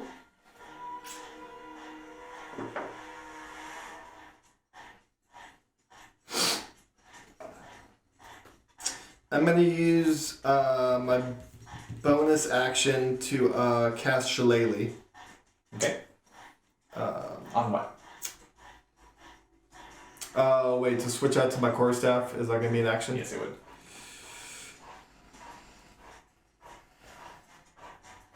I mean, you want to cast it on the sling and then just hit him with the sling? Well, I would if I could, but I can't. I don't think that's an option for me. So I'll just sling him. I'll sling him from there. Who are you slinging? The guy right in front of me. Right, go for it. This is at disadvantage. Will it be regular? Well, yeah, but it's gonna measure out. But yeah. Yeah.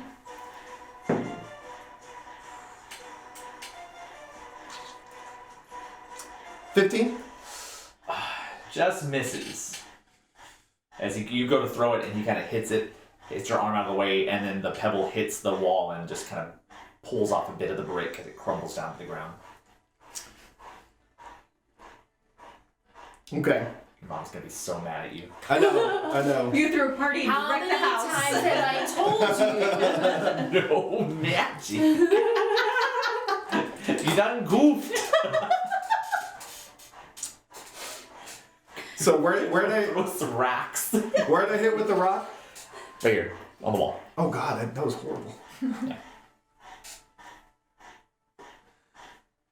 So I'm going to like with that blunder, like I'm just gonna be like angry a little bit, and I'm gonna face step to the staircase. Okay. So as you throw the rock, it hits, and you see it just crack, and you really are thinking like, God damn it, my mom. You're being He's so much mad at trouble. me. There's this frustration and this almost disappointment in yourself. Like you feel like you want to hide, and all of a sudden you feel your whole insides kind of pull, and you think maybe it's gas, maybe it's like Maybelline. and all of a sudden there's this as your whole body gets sucked into this almost extra dimension, and then you just kind of pop out and back into existence, and you're standing right near the staircase. First time you've ever done it. Yeah. The guards kind of, like, where'd you go? What happened? Is that what you're doing? You still have movement? If you need it. Yeah. I might use my movement to move up the stairs. Okay. How far? As far as I can go to still see the guy, at least the guy I hit earlier, if not everybody. You can see everybody there. I can see everybody there? Okay. That's good. Okay. Kelmis. Okay, I'm gonna move towards the guy that Dakar was just engaged with. Okay, keep in mind you have two people on you, so they both get an attack against you if you walk away from them. Yeah. Dang it. You're a big, strong person. You're. I know. And Q ran away. Well, not far. Okay, I take it back. I'm going to. I'm kind of looking around me and see that there are two on me, and that Dakar has disappeared, and Q is. No, you can see me. Well, I can see you, but you're away from all the action a little bit. And Q's over there. So I'm going to, as my action, I'm going to attack the captain. Okay. With my hand axe. Okay. 21. Oh yeah. Damage is 5. Damage is Damage. And as my bonus action, I'm going to go into a rage. Oh, sweet. So just to give you a heads up on that. You can do the order however you want. So you can go into a rage Beforehand. and then do an attack because you get extra damage based on if you're in a rage. I'm okay with this All right, right now. love it. I'll take it. So yeah, I'm resisting. After doing these dodges, and you hear that explosion, you quickly look through the corner of your eye and you see, and it kind of throws you for a moment, like you don't know what happened. You just see an explosion hit the wall, he disappears, pops up, Q's not to be found, and just that anger of like, where are my friends? I'm doing this all alone again, and they left me last time. The blood begins to pulse, and you feel that heat run through your body. Q, since you're close by, you actually see as this hulking creature starts to tense up, there's actually flames that kind of billow up the scales, and you see them kind of come out the eye sockets, these little kind of spurts of real fire. And then you slam with that axe, dig deep into the chest piece of the guard. Yeah, pretty good. Alright, so Did you attack the captain? Captain. I did. I attacked the captain again. Alright. Is it too late for her to roll at advantage? No, you did. So you do get to roll advantage. So roll again, just in case it's a critical. In case you do a crit. Okay. I mean, wrong crit. Go. Keep me honest. Appreciate it. I'm I'm not sure what all I that think it is, was but I'll take it. No, you're We gonna can talk about that later. Yeah, he could have done more damage. We'll talk later. All right, so it's the first one. The first one looking around is like, I have no idea what happened. Turns is gonna see and is gonna run this way because you're the closest thing. 1, 2, 3. Actually, no, it would see you over there, so it's gonna divert and get in with you, Q. Okay. Make its attack. Only gets 1 though. Ooh, wrong person. Oh, that's easier. 15 though. Nope. Okay. So it goes and it jams the dagger in and it kind of hits the bookcase as you use it as a partial cover. How do you like being our tank? Got it. Second one, it's gonna see. Does not know that you're behind it, Dakar. So it would go after Kelnis. Kelnis, I think this is gonna hit 19. Yeah. But you're raging, so it's half damage. Okay. Gosh. So it rolled a 1. It gets 1. That's 2 piercing damage, reduced down to 1. So you take 1 damage. Yes! I like it. That feels a lot better. That's a nice one. However, it's the captain's turn, so you get 3 attacks. That's fine. I understand. Right, first one. Rolled a 10. Nope. No, it still gets its ad though. So that's 15 to hit. Yes. So it does. Ooh, rolled a 1 again, so that's 4 points slashing reduced to 2. Okay. Second scimitar attack. That is a miss. It's only an 11. And then the dagger comes out of the other hand. Natural 20. Okay. Alright. That'd be a 25 to hit, actually. It's only a dagger, though. 4 plus 3, 7. So it'd be 3 points when it's reduced. 3 points of piercing damage. Got it. How are you feeling? Not fabulous, but I'm a little grouchy, so. With each hit, you just get continuously angrier, and the fire just starts to overwhelm all the scales. Those little grooves in between each scale are starting to turn Lighten up. orange. Yeah. Sparking up.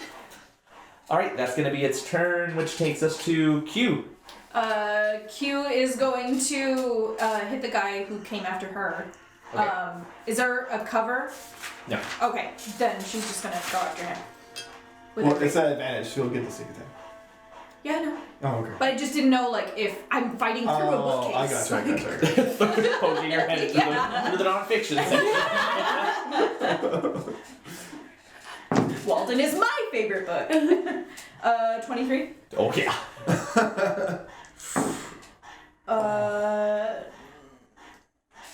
I believe it's a 14 damage. Yeah, 14 damage. 14 damage? Yeah. Alright, so as you go and, I'm gonna say it because it's just fun.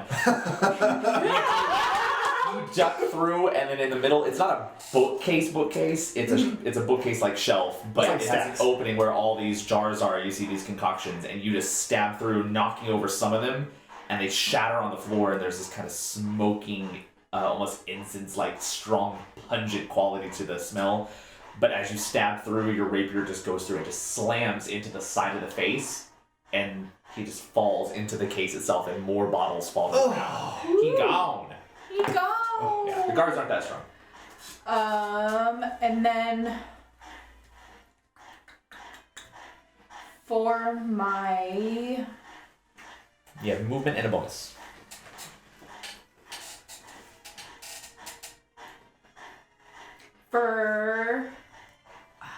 Okay. I think I'll stay where I'm at. I think that's the end of my turn. Okay. Back to the top. Dakar. I am going to same sort of motion from earlier. I'm gonna just be like putting out them good vibes towards Kelnis and readying my sling and let loose. But can you do that voice again? The signature. Alright, so Kiwi knocked stuff over! I'm gonna get in trouble! I'm gonna be grounded. So yeah, I'm gonna attack with the magic stone and send some healing Kelnis's way. okay, go for it. So roll your healing first. 7 Okay. plus a temporary HP. So you heal up 7, then you can add a temporary HP. And my attack against the guard captain, I think is gonna miss. Well, at advantage. Oh, thank you. 21. Yep. 8 damage.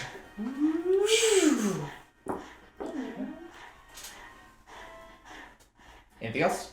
Movement left. Did my bonus, did my attack.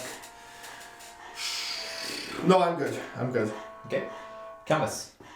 Okay, so I'm real grouchy, like really, really angry. So I am, I'm in this rage. As my action, I'm going to use my breath weapon. And I really tried to hold back because I didn't want to set your house on fire.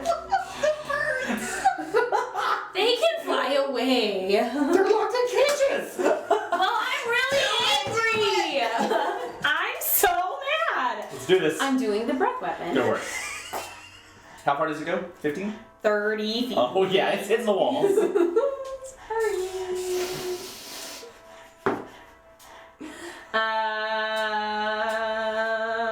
18? 18? Oh yeah. This is to the captain because it's a No, line. I'm sorry, just 12. Just 12. It's a line weapon, right? No, they have to make a save. Yeah, it should be, if it's They're the making breath a weapon, save. he has to make a Okay. save.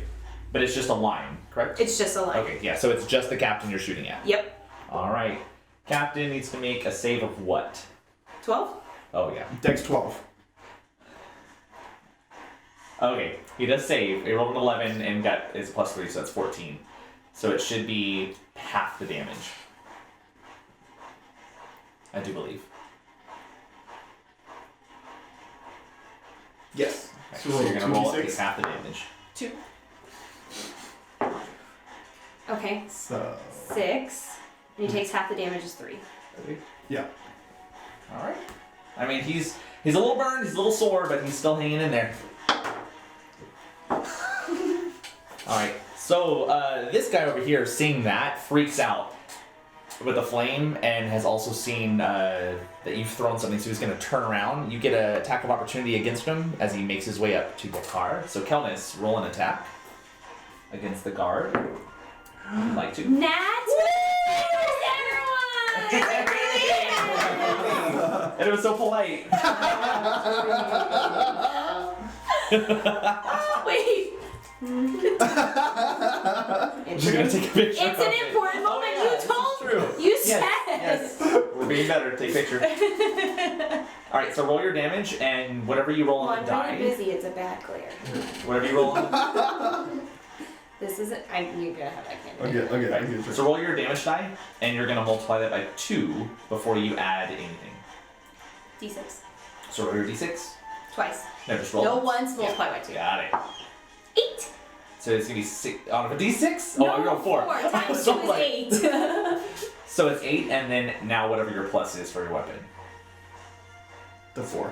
So 8 8 plus plus 4. 4, so 12 damage. 12. 12. Wow. As he turns and kind of runs, and you see him, he has his spear up and gets ready. It looks like he's good coming for Dakar to throw it, and you just hack in with this gruff of flame that comes out of your nose, and you just dig through his back and sever right across the spine, and you just see the spurt of blood that sprays across.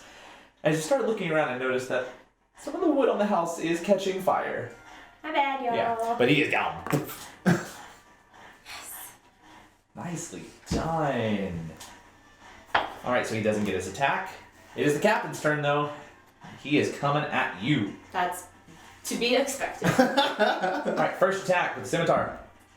That is a 15 to hit. Yes. He does 8 points slashing, reduced to 4. Okay. Second scimitar attack. That is 16 to hit. Yes. Doing 7 points slashing, reduced to 3. Okay. Last hit of the dagger. That is 15 to hit. Okay. Doing 6 points, reduced to 3. Okay. Get it, girl. That temporary hit. Oh, you're still. As you just slash, and then sticks the dagger in. Yeah, you're not feeling too good, but you like I'm this battle. so pissed. Thanks for lighting my house on fire. Thanks for saving me. That is his turn, and actually he's going to take the attack of opportunity and begin running as he sees his people going down. So you may make your attack. Me? Yeah. No. An advantage. At advantage. I don't know. So it what's means you get to at roll twice. Okay. I take the higher number. Well, So, okay. 9. Do I add anything? Yes. You add the 6. So 15. 15 is exactly what you needed to hit him, so roll your damage. Okay, 6 plus 4? Yeah. No, 6 plus 4. 10. 10? Okay. Still up. Alright, so as he starts making his way and running back, that's as far as he gets. Dakar. Sorry, Q. So Q, seeing him run that way, is gonna kind of cut him off over Go there. around the bookcase? Yeah. 5, 10, 15, 20, 25. You can get Yep. right up. Alright. We've seen this move before. Which? Take that picture. Oh Nat 20s. Okay. Sorry, I hate you. It's That was a hard hit, too. Go for it. Damage is damage. That's beautiful. You can't feel better whenever you end something like this way. So that's 20 plus Ooh. 25 damage. 25 damage. In the immortal words of Captain Planet, the power is yours. Walk me through it. So Q is gonna use his momentum running and her momentum going forward to kind of just let him run into her rapier. Oh. So as you kind of you dart around, you kind of flip, grab the side of the shelf itself and use it to push yourself further, pushing right along. You catch him right as he's going towards the door, and you see him going, and as he's reaching, you spin and jam your rapier right into him, but continuing the momentum, and you send him forward, and he actually leaves off your blade, just gasping for air as he slams into the window in the front and topples out of it, crashing glass as it falls outside, and it goes silent. Nicely done, people! Thank y'all for ruining my house. And I think this is actually an excellent place for us to stop and take a break. So stay with us. We'll come back in just a moment after we take our excitement down a notch. And we'll see where things go from here. So stay tuned.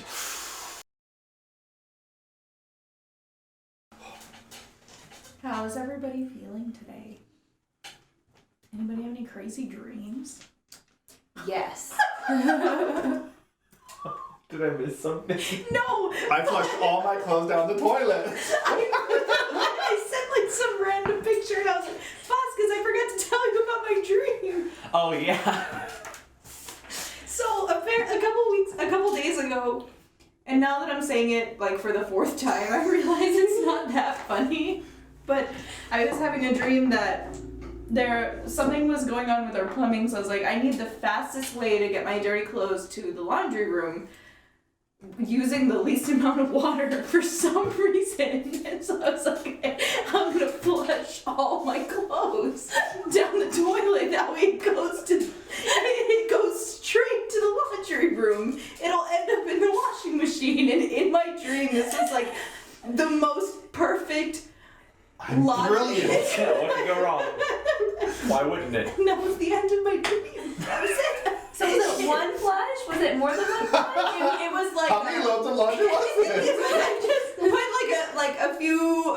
a few shorts in there, flush. All right, great. All right, now the socks. Okay, see, that's your problem. You didn't have a very large load of laundry. Not a very large little laundry, and also you mixed. I was gonna say, what about the lights and the darks? I don't have the Delicate. time to be separating my To laundry. be fair, they're all You darks. washed That's this is the light. My bad. I'm sorry. Everything else is black. Hello and welcome back for our second half of today's episode. Once again, I'm Michael Vasquez, I'm your game master, and we are going to continue off where we just finished with you just epically slayed the guards that were kind of posing this trap at your place at the Puffing Pegasus. with a last burst of fire breath on the captain, causing him to get a little panicked and run. Currently, right now, you are in the midst of your shop that has seemingly started to catch fire. And since it's mainly made of wood, I would say it's probably going to be a problem. So we're going to pick up right where we left off. So the bodies are there. The captain has just crashed through the window.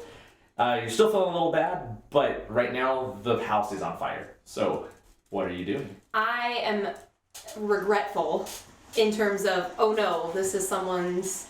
I've caused a ruckus again. What the ruckus, Kelnis? So I'm not feeling good, and I'm also feeling bad for this. I'm gonna see if I can go tap out some of the fire. Wait, cover your hands first. Cover your hands. You don't want to get hurt. I'm fine. Okay. Alright, so you're trying to put it out with just Well, your I hands? guess that's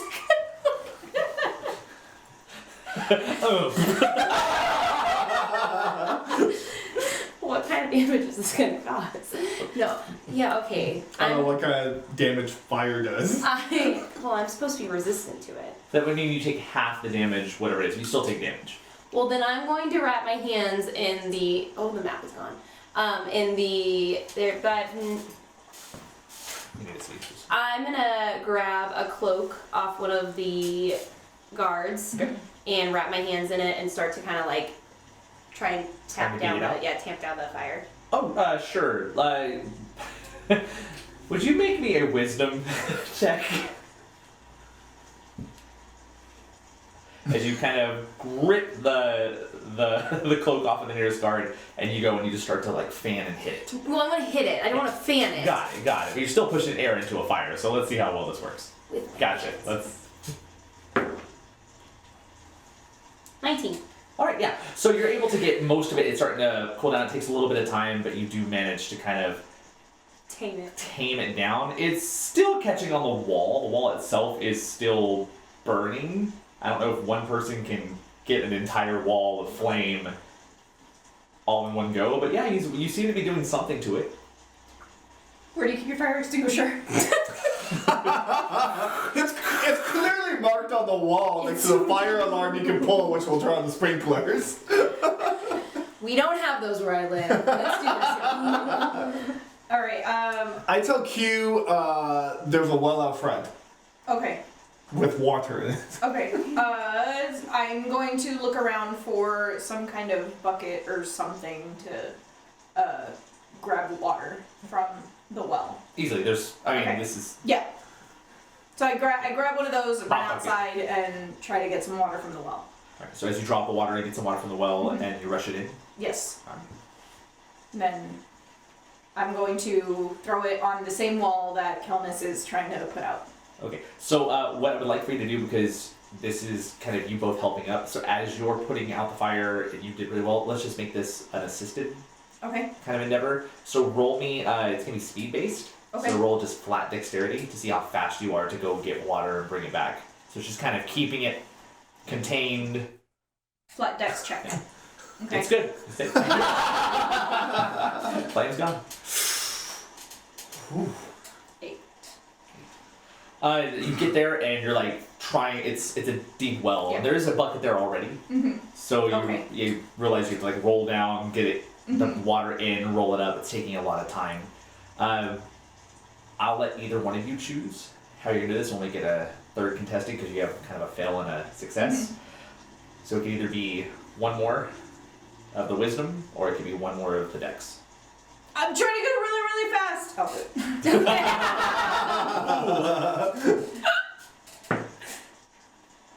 16. 16. Okay, yeah. So you're able to quickly get the water in, and at first you're like, we pour the bucket into the bucket, and immediately screw that, and just slice the rope, take the bucket in, and you are able to kind of put out the fire. Okay. Sorry about that, Dakar. I thought we were friends. We are. We were working together. That's why she killed the guards. Oh, okay. Sorry. I didn't know you hit the guardrail. That you were just. I was trying really hard not to. I was trying really hard not to do the fire. Oh, well, I mean, you got him, so it's fine. Yeah.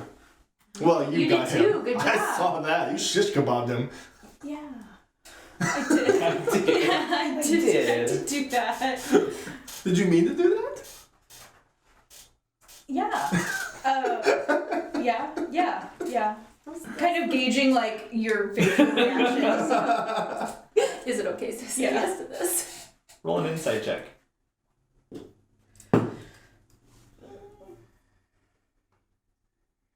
11. Which else passive insight? Perception, investigate. Oh, there's. No, it should be on the senses. 12. 12? Senses. 12. Okay. Can't quite gauge how they feel about you. Good job. Okay. Good job.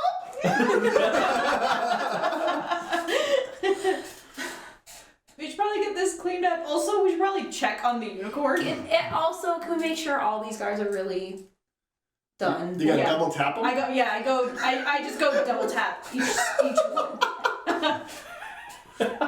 You go up and you get him a little bit, stab a little deeper. At which point, out of the corner of your scarf, the little weasel Felix kind of pokes out. Breathing a little heavy. Kind of snarling. Not yet. We were going up to the kitchen, but not yet. I'm gonna tell Kelness. I'm gonna ask Kelness. You want to bring the garden from outside, and I'm gonna check on Jamila. You want me to bring him in?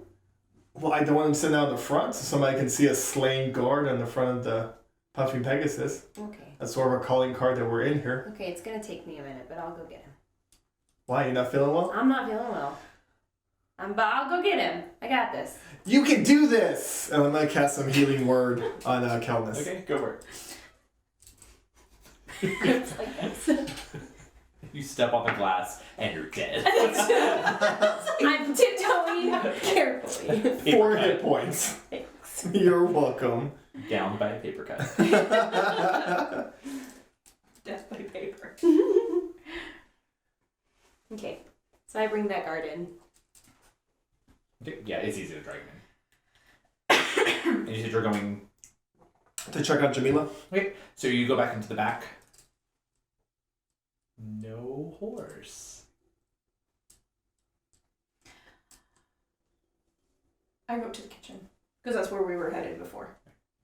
So going upstairs, the upstairs living area, it's more of a loft than it is if you think of like we're going into a home. Mm-hmm. It's one large space where there is a kitchen table, a small little fire furnace that kind of leads to an outside flue, and then there are 4 beds that are spaced about. Okay. And at this point, I let Felix go because he's been in my pouch for quite a while.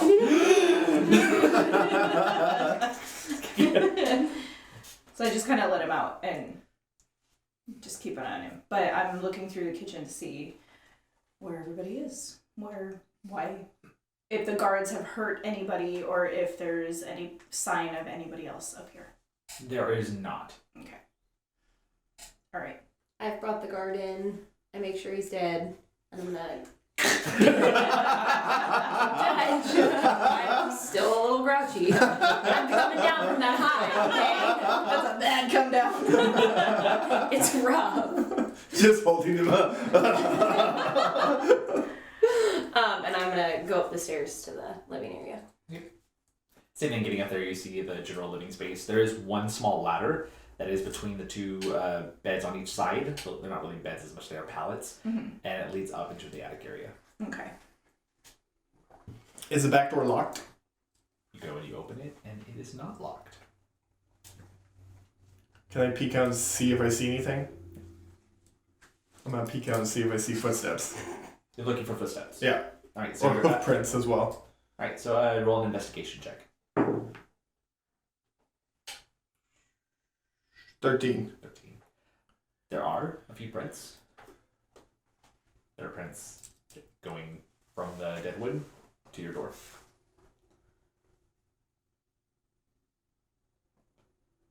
I'm gonna lock the door and go upstairs and let Q know Yep. that Jamila's gone.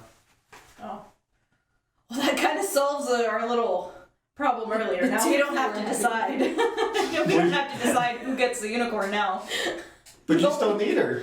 I mean, need is a strong word. I mean, yes, but I also wasn't 100% sure that I was actually going to get what I was supposed to if I turned over the unicorn. So I'm not completely heartbroken. I mean, I feel worse for you. I more just wanted to, like, win the argument. I'm still coming down from this high. And I'm like, why are neither one of you angry that the unicorn is gone? It's great you're having this relationship, like, everything's gonna be okay, but the unicorn is gone. I am upset. This is my angry face. We gotta work on that. We worked so I'm sorry, I don't shoot hard. fire out of my eyes. Don't judge me for what I am.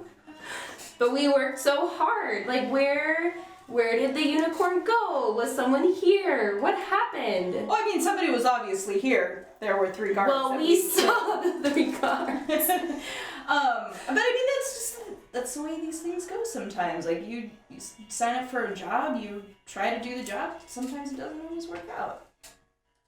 It's just the way it goes sometimes. I bet that Fabian guy took him. His boyfriend? What makes you I know They give you wine. I have a big sigh of frustration and plop myself down on the It's like bed. smoke comes out. Disgruntled. Okay. Why do you say Fabian? Did you see something? Who else would come take him? What about that halfling? The person you said was meeting us here to get the unicorn? The one it belonged to, possibly? Well, I didn't see her. I figured she you would have see a conversation with us. You also didn't see the 3 guards. Well, I wasn't looking for the 3 guards. I was looking for Hovda. But Fabian also snuck away from us in the middle of the night. Mm-hmm. So it would only make sense he would sneak in and do that. I mean, maybe. I think it's more than a maybe. I don't know.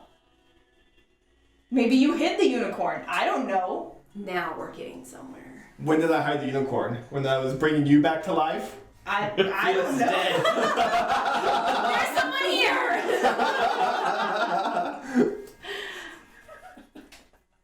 Do you want to go look for the unicorn? Is that what you're saying? You want to go look for the unicorn? Well, I'm gonna go. Can we please? I'm gonna go check on my birds real quick. You birds. I do. Felix, back! At which point, at the snap, Felix like runs, jumps off of one of the pallets, like lands into the open satchel, and just close it. How many birds do you have? Are birds the natural predators of ferrets or something? You own birds and you don't know what they like to eat? Yes. What I kind of know birds they do you eat- have? They don't usually eat stuff like that. Much smaller prey. I mean, maybe not in captivity. Well, they are well fed. Not right now. Well, yeah, unless you know to go feed them. So heading upstairs, as you pull up, there is a rather distinct smell of the room that to you, Deckard, it's home. I'm nose blind. Yeah, there's nothing there. But to a guest coming in, it's really bad. I mean, there's a bit of white fecal matters everywhere, kind of throughout the It's underneath the the zoo. cages. It's pretty bad. You do go up there. There's a couple satchels that already have seed there. You do have quite an assortment of birds, ranging from typical songbirds all the way to a couple of falcons that you actually use for long-range deliveries. I'm gonna start feeding them all.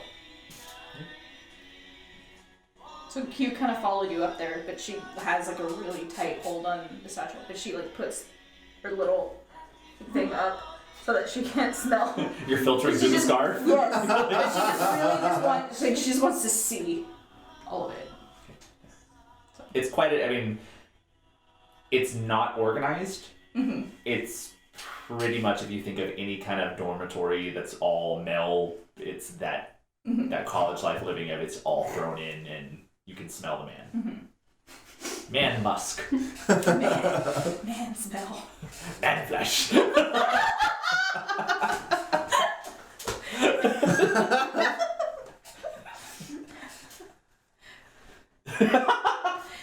What are y'all doing? So these birds, like, what? Why the birds?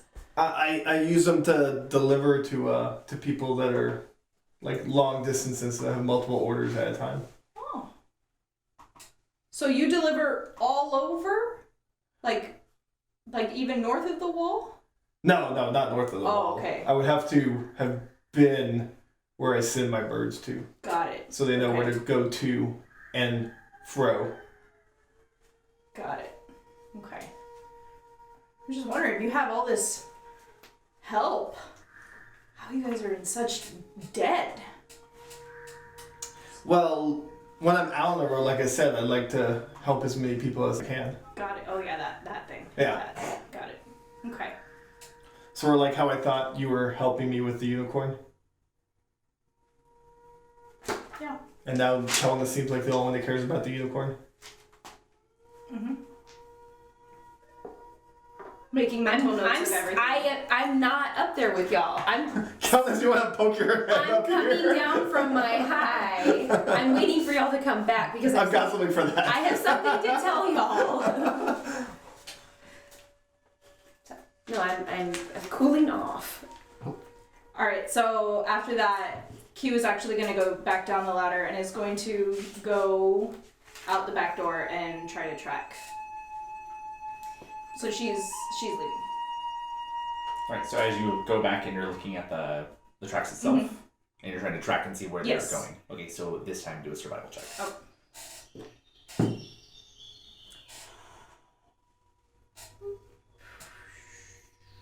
$20. Not natural. The footsteps themselves, as you kind of glean in, are your own footprints Mhm. from your party coming through. However, you notice that the unicorn's footprints are reversed. Even though the human footprints are traveling forward, the horse is actually traveling backwards. Okay. I follow those. I follow it as far as it'll go. It leads right into the deadwood, heading south. Okay. I go into the deadwood.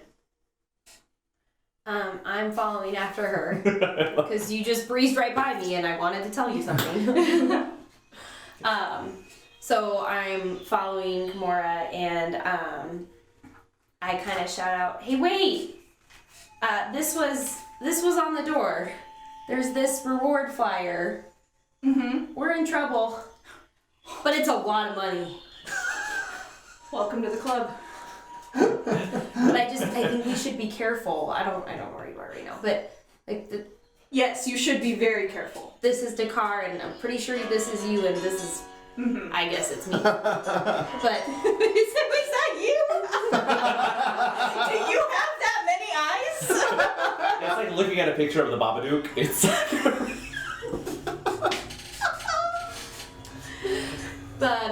we might have a little bit of a problem. Yes. I just wanted to let you know. Oh, okay. Yes, thank you. If anybody asks you if your name, or just say it's not you. Well, obviously, I got that. I got okay, that. Good. I wasn't gonna sell you out either, just so you know. Gotcha.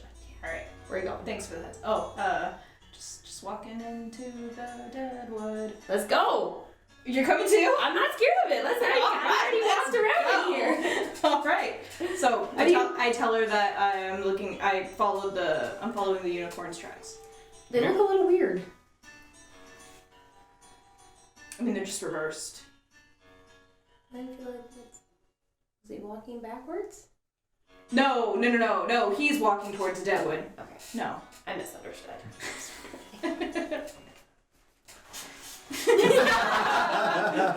trained him well. Not only did you teach that maneuver to Fabian, taught it but to the the unicorn. Like, oh, I got this too. So, right, Dakar, where are you at? I'm finishing feeding up the birds and heading down to find everybody else. Okay, by the time you would get there, they would be gone. Okay. So as you come outside, your friends don't seem to be anywhere.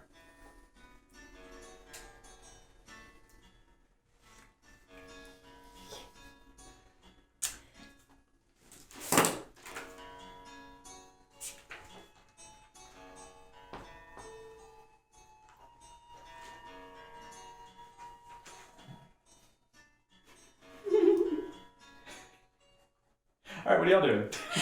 Meanwhile, we're tracking in. We're tracking in. You're still going. I'm sorry. You're tracking and I'm walking. The footprints themselves are leading further, deeper into the actual deadwood. Okay.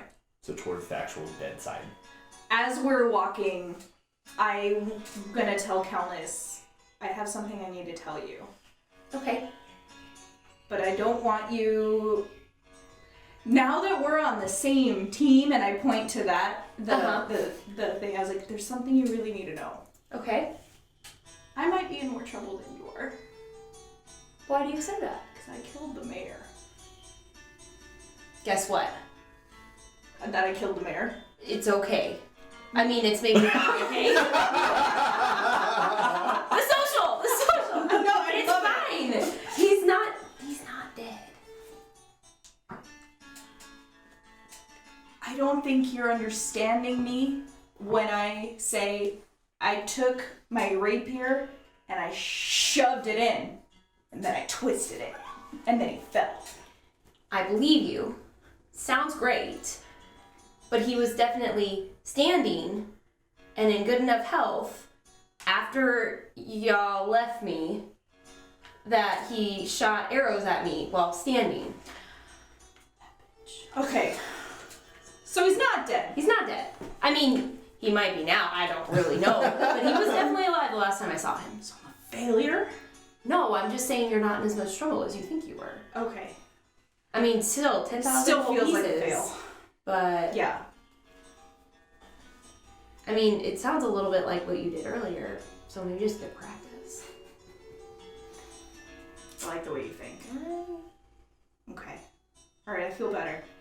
I'm glad I got that off my chest. I appreciate you sharing with me. It was me. eating away, and it felt really bad that you guys didn't know that I'm a murderer. Because that's what everybody was screaming at me. The whole town saw. That's pretty high pressure. Yeah. Yeah. So I'm sorry about that. Yeah. So these woods, I feel much safer in here.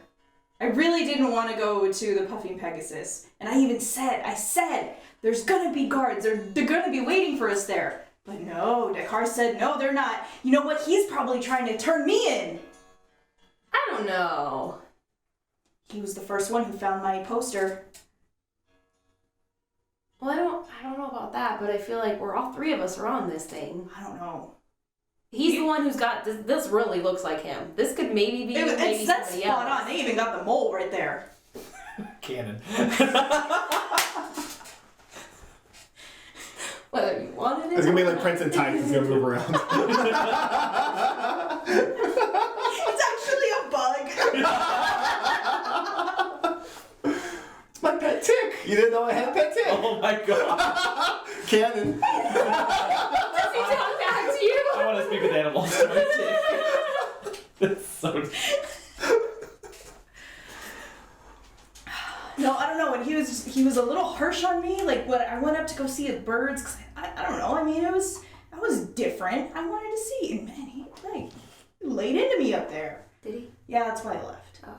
And then I was just gonna leave. And then you saw, so. But this is nice. It is nice. I feel Yeah. like this is a good bonding, especially with this I feel like we hanging need a over secret handshake. deal. What should it be? I don't know. I haven't decided yet. Okay, we'll think about it. Okay. So secret. It's so secret, we don't know what it is. So all the while, like I haven't noticed how much scarier the Deadwood because we're is still getting. on. Yeah. And I have no Yeah. clue because it's just forest and I'm big and it's fine. So I want to recheck and make sure I'm still on the right path, which we may not be because we were talking. It was a great conversation though. So, Dakar, back to you before we move on to them. What are you doing? Have I finished feeding my birds?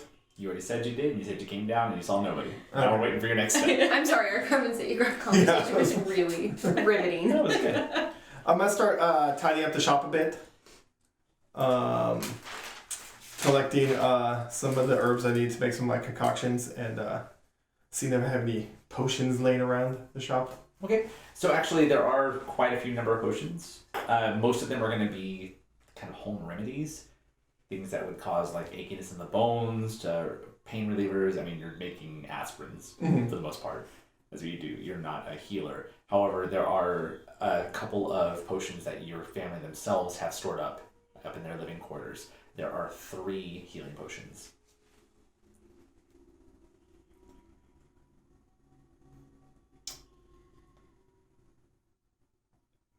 So you gather those up, start sweeping up and kind of cleaning up the debris. The glass is broken on that window. There's nothing you're going to be able to do about that. Yeah. And you have dead bodies just in your living room. Or in your storefront. Do I have a cellar? You do not have a cellar. Well, I'm gonna see if the bodies have any useful coin or potions on them. Yeah. So just do an investigation check.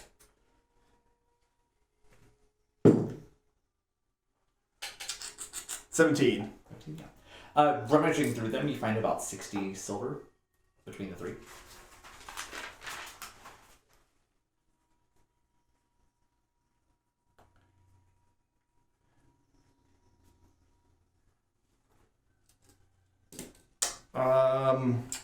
With that,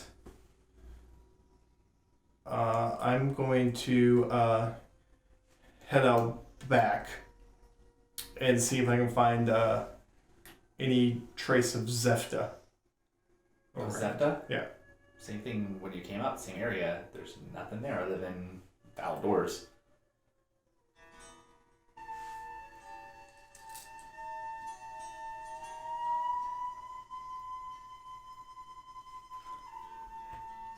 I'm gonna head to my happy place then. I'm gonna head to my tree in the Deadwoods. Okay. So you're just trying to gather up your stuff, shut the door, leave the bodies, and take a deep breath as you look back at what might be the last time you see the Puffing Pegasus, and head into the Deadwood. So your special place is a little more to the west than the direct south, so you'll be moving slightly away from the rest of the group. Go ahead and roll your second survival check. 10. 10. It's getting harder to find these tracks. You think you're following what might be tracks, but now it's starting to look more and more like the scattered ground around you. Okay. But you feel like you're going the right way. Yeah. So continue. Mm-hmm. As you head in, the foliage has now disappeared and you're into that birchwood kind of area. The ground itself is no longer grass covered. It becomes like a pretty much dirt kind of pathway in all directions. And every step you hit, there's like a little puff of debris and dust that kind of kicks up in the air and it kind of chokes the air around you, making it harder to breathe. I don't like this. Yeah, this is not great. I wonder if we go back a little bit and just kind of go around, like where it starts to get So we can scary. avoid this Yeah. dust situation. I think that's a good idea. Yeah. So you'll head back? Yeah, back to where it starts to, or where The ground is not so... Yeah. Before the deadlier of the deadwoods. The deadlier wood. The deadlier wood. The less dead wood. Less dead wood. So as you start making your way, turn around, roll me a final survival check at disadvantage. Okay. 6. You take the pathway that you think is heading back where you came from, and as you travel about 20 minutes in, you don't seem to be finding the foliage where you think you're supposed to be. You look up in the sky and it seems like you're traveling the correct direction based on where the sun is. It's still pretty early in the day, but as you move in the distance, you see these 4 planks of wood that are actually standing out of the ground in the middle of this open area within the deadwood. The deadwood. The deadwood. As you approach the posts themselves, they're roughly about a foot thick, and they're scattered pretty equidistant from each other, forming this kind of square shape. At the top of each of the posts is a circle, and in the circle, part of it has been carved away so that it still has the full ring of the circle, but there's a thick band that only fits about 3/4 of it, and then there's a thinner band that stretches between the middle. Attached to that band are various icons. Beads made of glass, feathers. A couple of them have little kind of totem bags that are dangling from it. And each of the 4 corners is slightly different in coloration. One a solid white, one matching the birchwood kind of color and discoloration, almost looking like little black eyeballs with white irises. One that is completely darkened into like a thick, muddy brown color. And another that has this wrapped kind of green vine twine around it. Within the center of the square, there's a small divot, or not really small, I'd say about 3 feet across, circular divot that almost looks like a fire pit could have been built there. And it's submerged right in the very center of these 4 posts. I get closer. I'm really interested in what this is. I follow Kimura and I asked her, do you recognize any of those symbols? Don't think so. They don't look familiar to me.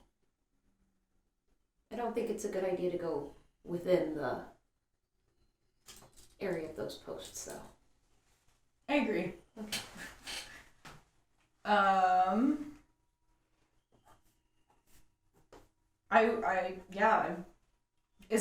Does it look, I want to see if I can tell how long it's been since somebody's been there. Since someone's been there? Mm-hmm. Okay, go ahead and do another survival check. Nope. It's gonna be really hard to see Yeah. anyway, so Okay. it's really tough. Yeah, can't really get a gauge. Okay. Seems like it's been left alone for quite a long time. Okay.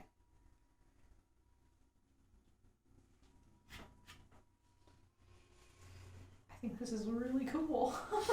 I mean, it looks real neat, but do you know where the unicorn tracks are? Oh. No. I kind of lost those. Crap. Yeah. I'm more concerned about getting out of here now than I am about finding the unicorn. Okay. I mean, if you know how to get out of here, that's fine. I want to just keep going south. But I'm not. I'm fine with that. Okay.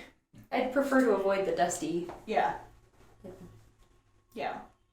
So I try my best to just go southeast-ish.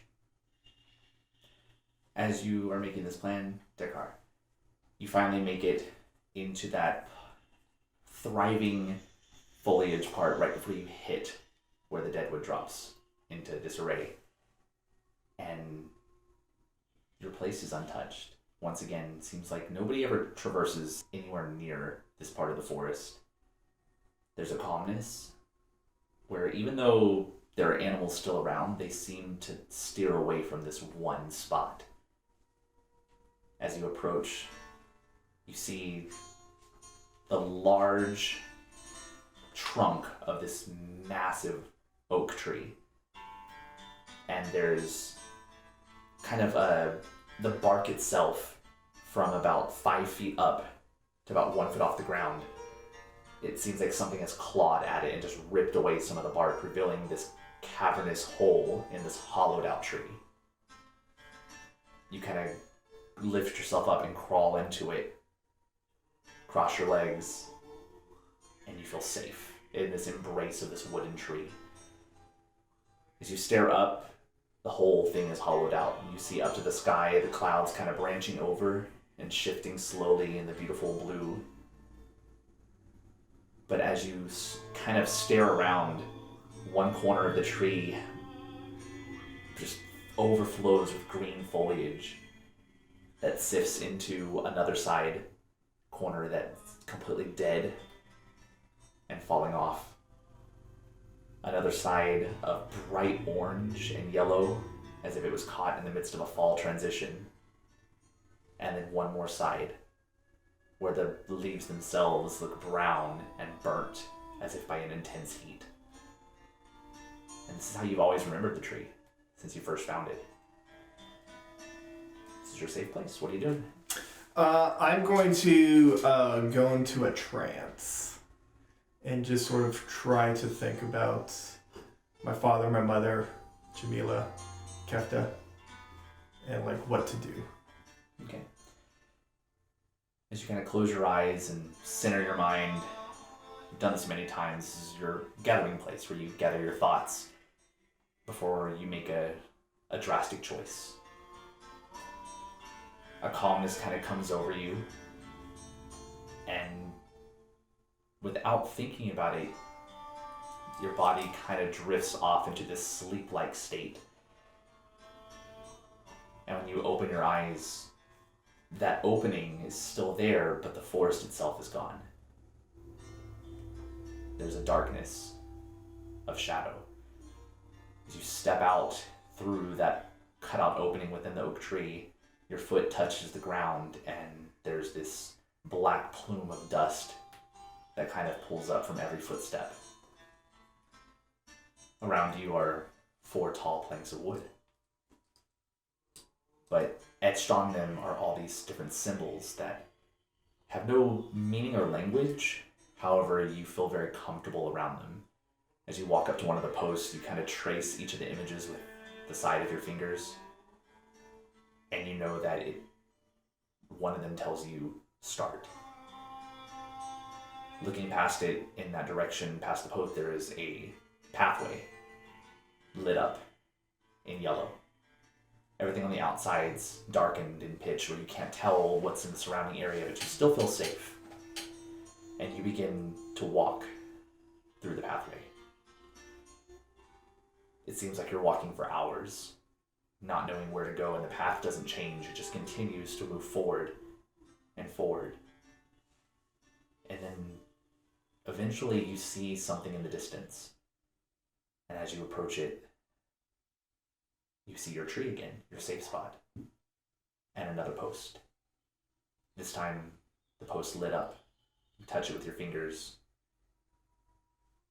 and it says continue. You look out past your tree, and there are 2 more posts of wood, but these ones are not lit up. As you look around in the area, you notice that the 4 posts have those same symbols that I described earlier to them. At the very top, you see a symbol. One says time. Another one says life. One says mind. And the very last one says death. As you approach and kind of walk towards your tree, sitting inside of it is a halfling figure. Hair pulled into a bun, bright powder blue dress, reading a book. Except this time you notice that this is not just Zefta, but a much more prominent kind of spiritual form of Zefta. This time holding a shepherd's crook, a large staff with a moon-like 3/4 circle. Attached to it, in between all of the different curves, like a spider web, are these silver threads, each one containing a small glass bead, almost like a dream catcher. And she sees you and she says, I knew you had it in you. You may not know how powerful you are, or what you truly can do. And the world itself is going to show you so much pain and hate as you come into your power. Do not be afraid of it. Follow the path. Here's where you start. Continue on, and other paths will grow. If you're still willing to help, seek out your friends as they move south. bring back our precious Jamila. You'll find us at Poten's Point. We have much to teach you and much we can offer. But know that you are powerful. Trust your strength. Harness your power. Continue on the journey. At which point, her image goes black. The tree is empty. You crawl back in, cross your legs, close your eyes, and think about what you just witnessed. And then you take another breath, and as you open, you look up and you see the clouds again, pouring over the hollowed out treetop with the 4 colors on all sides. You step out of the tree trunk, and laying on the ground, you see a staff. Wooden staff, except at the head piece, there is an ornate bird's beak and head carved out of it. And at this time, I'd like to give you an item. First special item. I like that card. I wonder where these came from. There's probably a note attached to them as well that nobody saw. Oh my gosh, you got it. It's over. So the item yourself is for you. If you want to share what it is, you can. If you want to keep it to yourself, you're more than welcome to do that. I will tell you, you're going to have to update this on your own inside your app, but it has the details in case you want to use it today. I'm going to...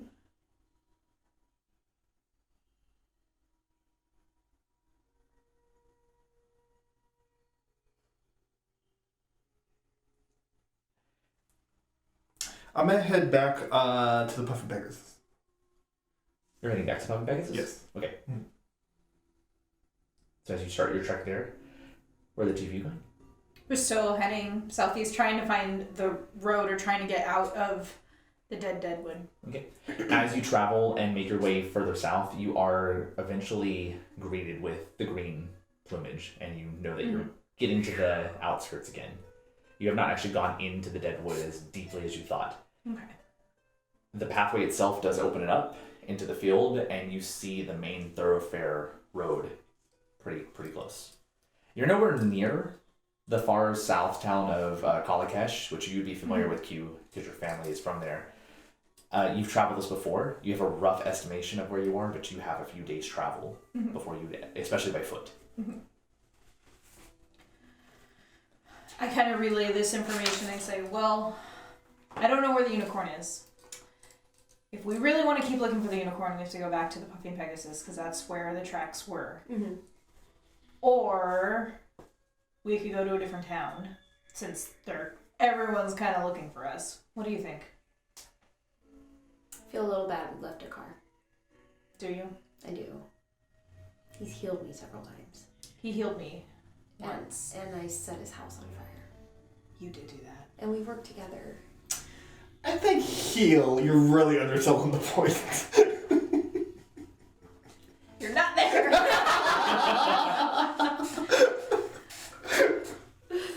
Alright, we can go back, but I'm still not 100%. Trusting of him. Yeah. I think I have a little more trust in him than you. Okay. We can go back. Okay. Alright. Very carefully on the edges of the wood because there were a lot of guards out there before. Yes. I got lucky. Mm-hmm. Yeah.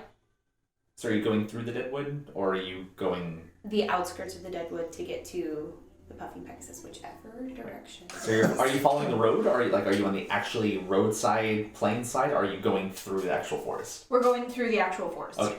Right. So it's going to take you a little bit of time, but you start making your way there. Mm-hmm. Back to the Puffing Pegasus. I'm gonna stealthily enter it again. Okay, roll stealth check. Like, really checking for 12. Okay. Checking for sounds or anything else there.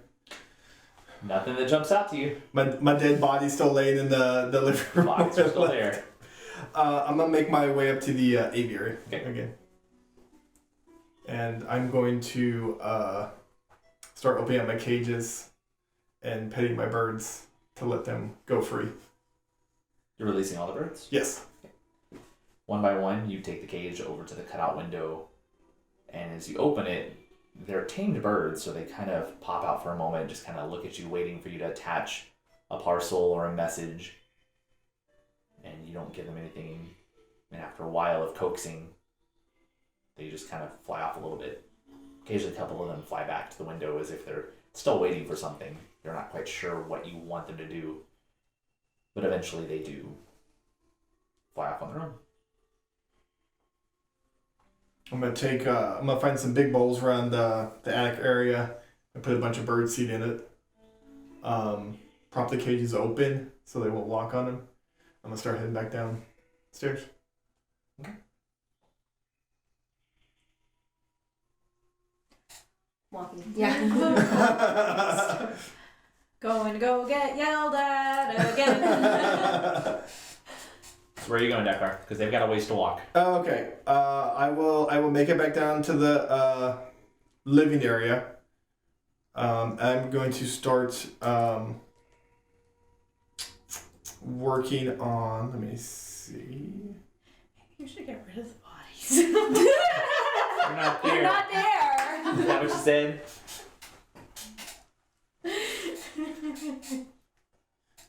I'm gonna just start making some food for the journey I'm about to embark on. Okay. Eventually, you do make it back into the town, and you see the puffing Pegasus heading on in. I'm not going inside. I'm gonna go in, and I'm going in the front door. Okay. But before I just walk in, I'm gonna peek around the door, All right. Roll a stealth check as you try to. because I'm hopefully learning slowly but surely. You peek around with your whole body. Kind of jump around I'm the corner learning, and look. okay? Once again, remember the puffing Pegasus itself is far removed from the town. It was, I mean, you basically got the place because the mayor pushed you as far away as he could.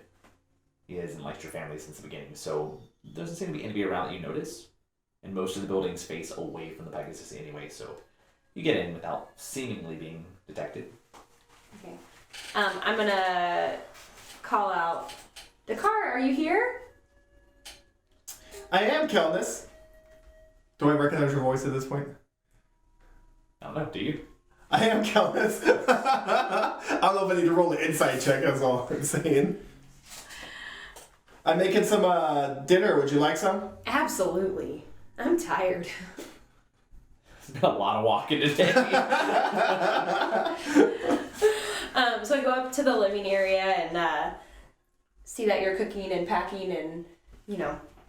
So I'm sorry, I feel like I kind of just left you, but Kimura was walking out and I wanted to show y'all this flyer. It's a reward poster, and that's definitely Oh, man, that's me. Who am I with, though? probably Kimura, and I guess this is me. Oh, that would make sense. But it Do you... 10,000 gold pieces. We're I good. don't see your other 5 eyes on your face. It's me. And your tail is way longer in person. Thank you. It is. I'm a little offended by this. But I think we're in trouble. Yeah, I've sort of gotten that sense by the guards waiting in ambush in my place. And Zefta not being here, but And the unicorn being gone. yes. Yeah, I'm about to go look for him. So Kimura and I followed the tracks, and they led into the Deadwoods. But then we got in the Deadwoods, and then we were walking. There was a lot of walking. We were talking, and then it got real like dusty. So we tried to backtrack. Ooh, yeah, you went a little too far. Too far. But we found this like weird thing with these 4 posts, and they had these like carvings or etchings on them, and then we just kept walking. We didn't want to check that out too much. What the etchings look like? Well, each one was different. There were 4 of them, and each post was in a circle, and there was this like big pit in the middle, like a fire pit. But each of the posts had like it was different. Was there any words written on them? Not that I could read. Maybe I can read them. Let's get some dinner and rest, and then maybe first light we can head back out there. You think you can leave me back there? Maybe. Okay. I I wasn't- think I may know what you're talking about, since you don't seem like you got pretty far in. Yeah, well, here's the other thing. So Kimura's out there. But I guess you were kind of yelling at her earlier. I didn't yell at her. I don't know. She just gave up about Jamila, and I really need to find Jamila because I feel like it would help all of our situations out.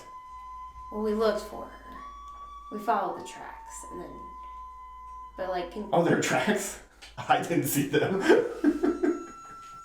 I wasn't paying attention for it. But I feel like we got a good team going on, and I feel like we got maybe some trust issues we should work through. But we're all on this poster together. Kimura! I wanted to say earlier that I want to check the perimeter of the house. Okay, so while this is going on, okay, so do a stealth check. She didn't say she was doing it stealthily. I believe that's an 18. Okay. No, 20. Okay, and then roll a perception check. 24. 24? Mm-hmm. Yep. The perimeter seems clear. There doesn't seem to be anybody that's waiting in the outskirts of the forest or the ambush, like for ambush.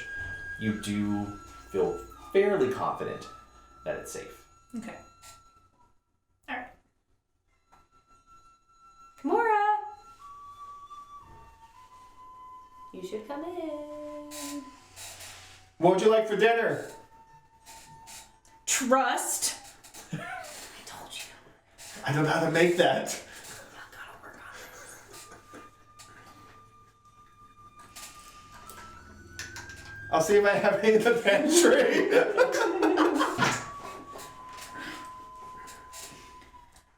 Sorry, we mostly eat paleo around here.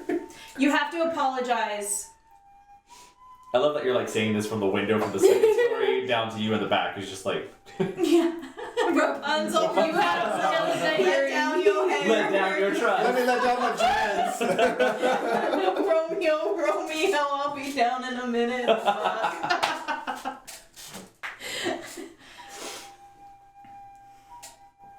So are you going in or are you staying outside? No, I'm saying you have to apologize. I'm sorry? Like you mean it What am I apologizing for? for saying that I don't care. Well, you said you don't care about the unicorn. But I care about the situation. Oh, well, I was talking about Jamila. I mean, I care about the unicorn. I care about the unicorn as much as I care about all y'all. We met on the same day. I mean... Well, I'm sorry if I caused any mistrust. Did you just say, I'm sorry that you feel? No, I said, I'm sorry I caused mistrust. I don't know a lot, but I feel like this is not going I think it's going swimmingly. well. Between the two of us, it maybe is falling somewhere in the middle. Okay, I realize we're both not very perceptive, but...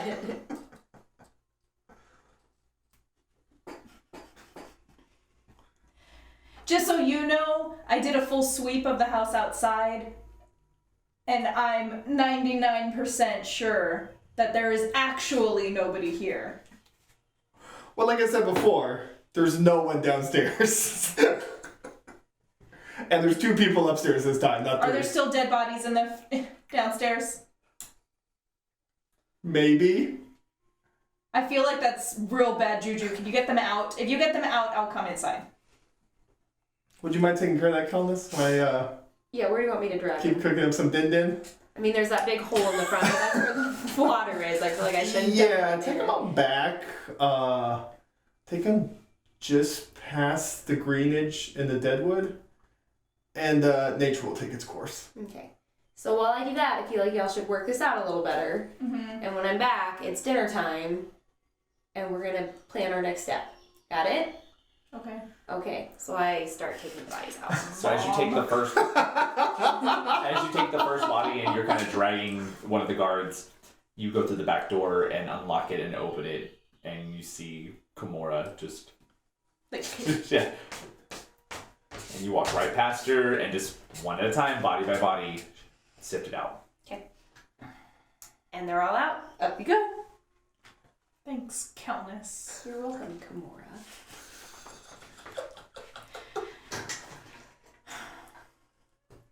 I'm just gonna come out and say it. I feel like you knew. Now we know. Now we all know. We're all in this together. The reward thing. Yes, it was me. Blah, blah, blah. Of course, it was me. What was you?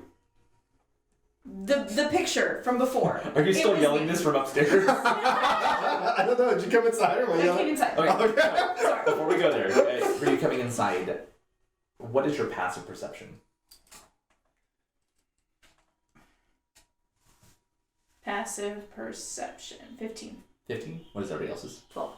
12? 14. 14, okay. So why am I mediating this? As you come in through the back, you notice there's an odd stacking of books and materials. Like, just the way it's stacked doesn't look natural, and it just catches your eye immediately that something's not right here. And as you go and as you pull it back, there is a small piece of parchment with a J in this shaped like a scythe, just like the bottle of wine. And then you flip it over and it says, "Sorry, I have to win." And next to it there is a single six-sided die made of wood. And then at the very bottom, it's you see a little symbol, and you're very familiar with these symbols before. This is part of Thieves' Cant. It's that innate language and symbology that you can use to get people to understand what you want. And this is something it's a symbol that means transaction, a favor. Like you scratch my back, I'll scratch yours. And so you now have this wooden die. Okay. You know what these are because you've seen them before. These are used with con artists. So you actually are going to get your item as well. There you go.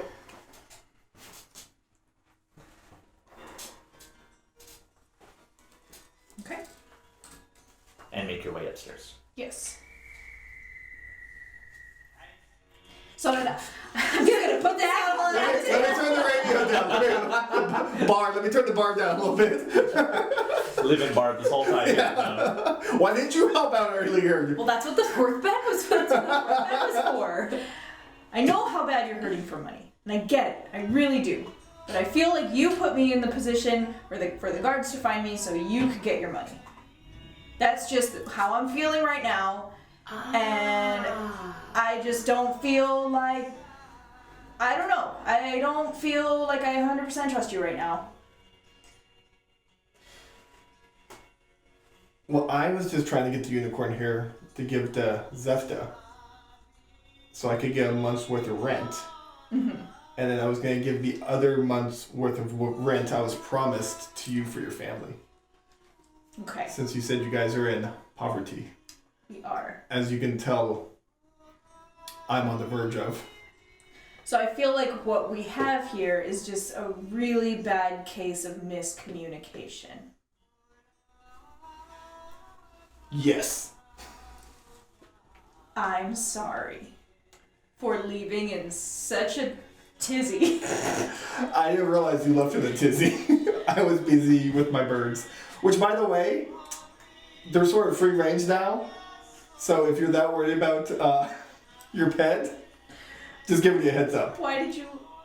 What do you what do you mean free range? They're like in the house? Well, no, I've You see one come down. All the chickens just come running. I've let them out of their cages because I'm planning on going on an adventure to try and find Jamila. Okay. So like there's just no more birds then. Well, no, they're still up there, but just in case I can't make it back to feed them. But I need to also venture into town and see if I can find trace of my father or mother. Yes. Reward flyer. You're the only one who's clearly you on here. 10,000 gold pieces. You want to go into town? What I know if, you want what to go if into we cut your hair? My dreads? Yeah. You may not look like that anymore if you cut your hair. Then we could go into town, and you know what? You know what sounds like way more fun than getting the unicorn? Saving your mom. Well, that's what I was just saying. Yeah. So, no more unicorn. No. I still need to get. Well, the eventually, yes, but like, step 1. collect underpants. Step 2.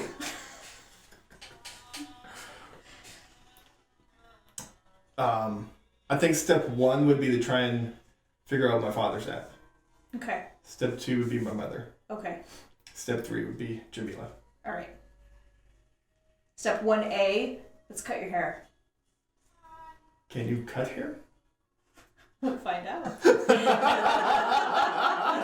But the only reason I think this is a good idea is because You have my axe. So we can put my hair on her head? Is that the plan? Yeah, I don't. I mean, it won't look right.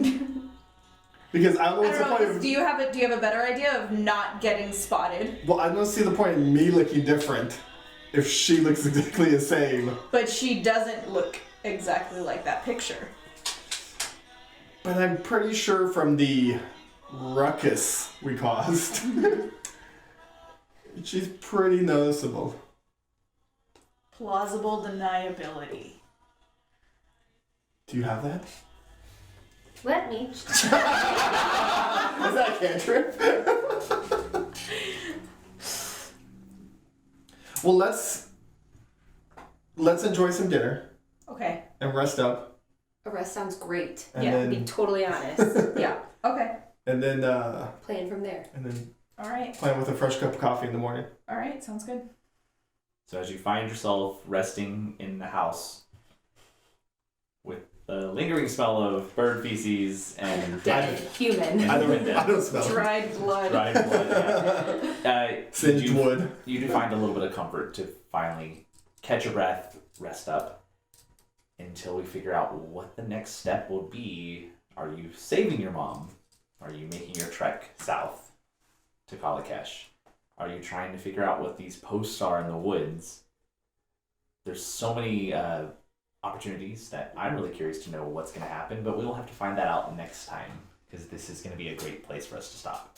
So thank you very much for everybody who stayed with us and watched, and hopefully we'll see you again in 2 weeks as we find out where they're going next, because honestly, as a GM, I have no idea, which is always the fun part. So check us out again, make sure you subscribe to us, click that bell to get your notifications so you can always know when we have new content out. Don't forget, look at our videos to get our Meet the Teacher and get to know us just a little bit better, and I apologize, because remember, Susan Cooper's the one who wrote that. Also, I'm sorry I'm such a terrible person. But thank you so much for staying with us. Lots of love from us to you. And with that, class dismissed. Thanks for watching. If you enjoyed this video, make sure you give it a thumbs up. Subscribe below and be sure to follow us on all of our social medias at Night School RPG. See you in class.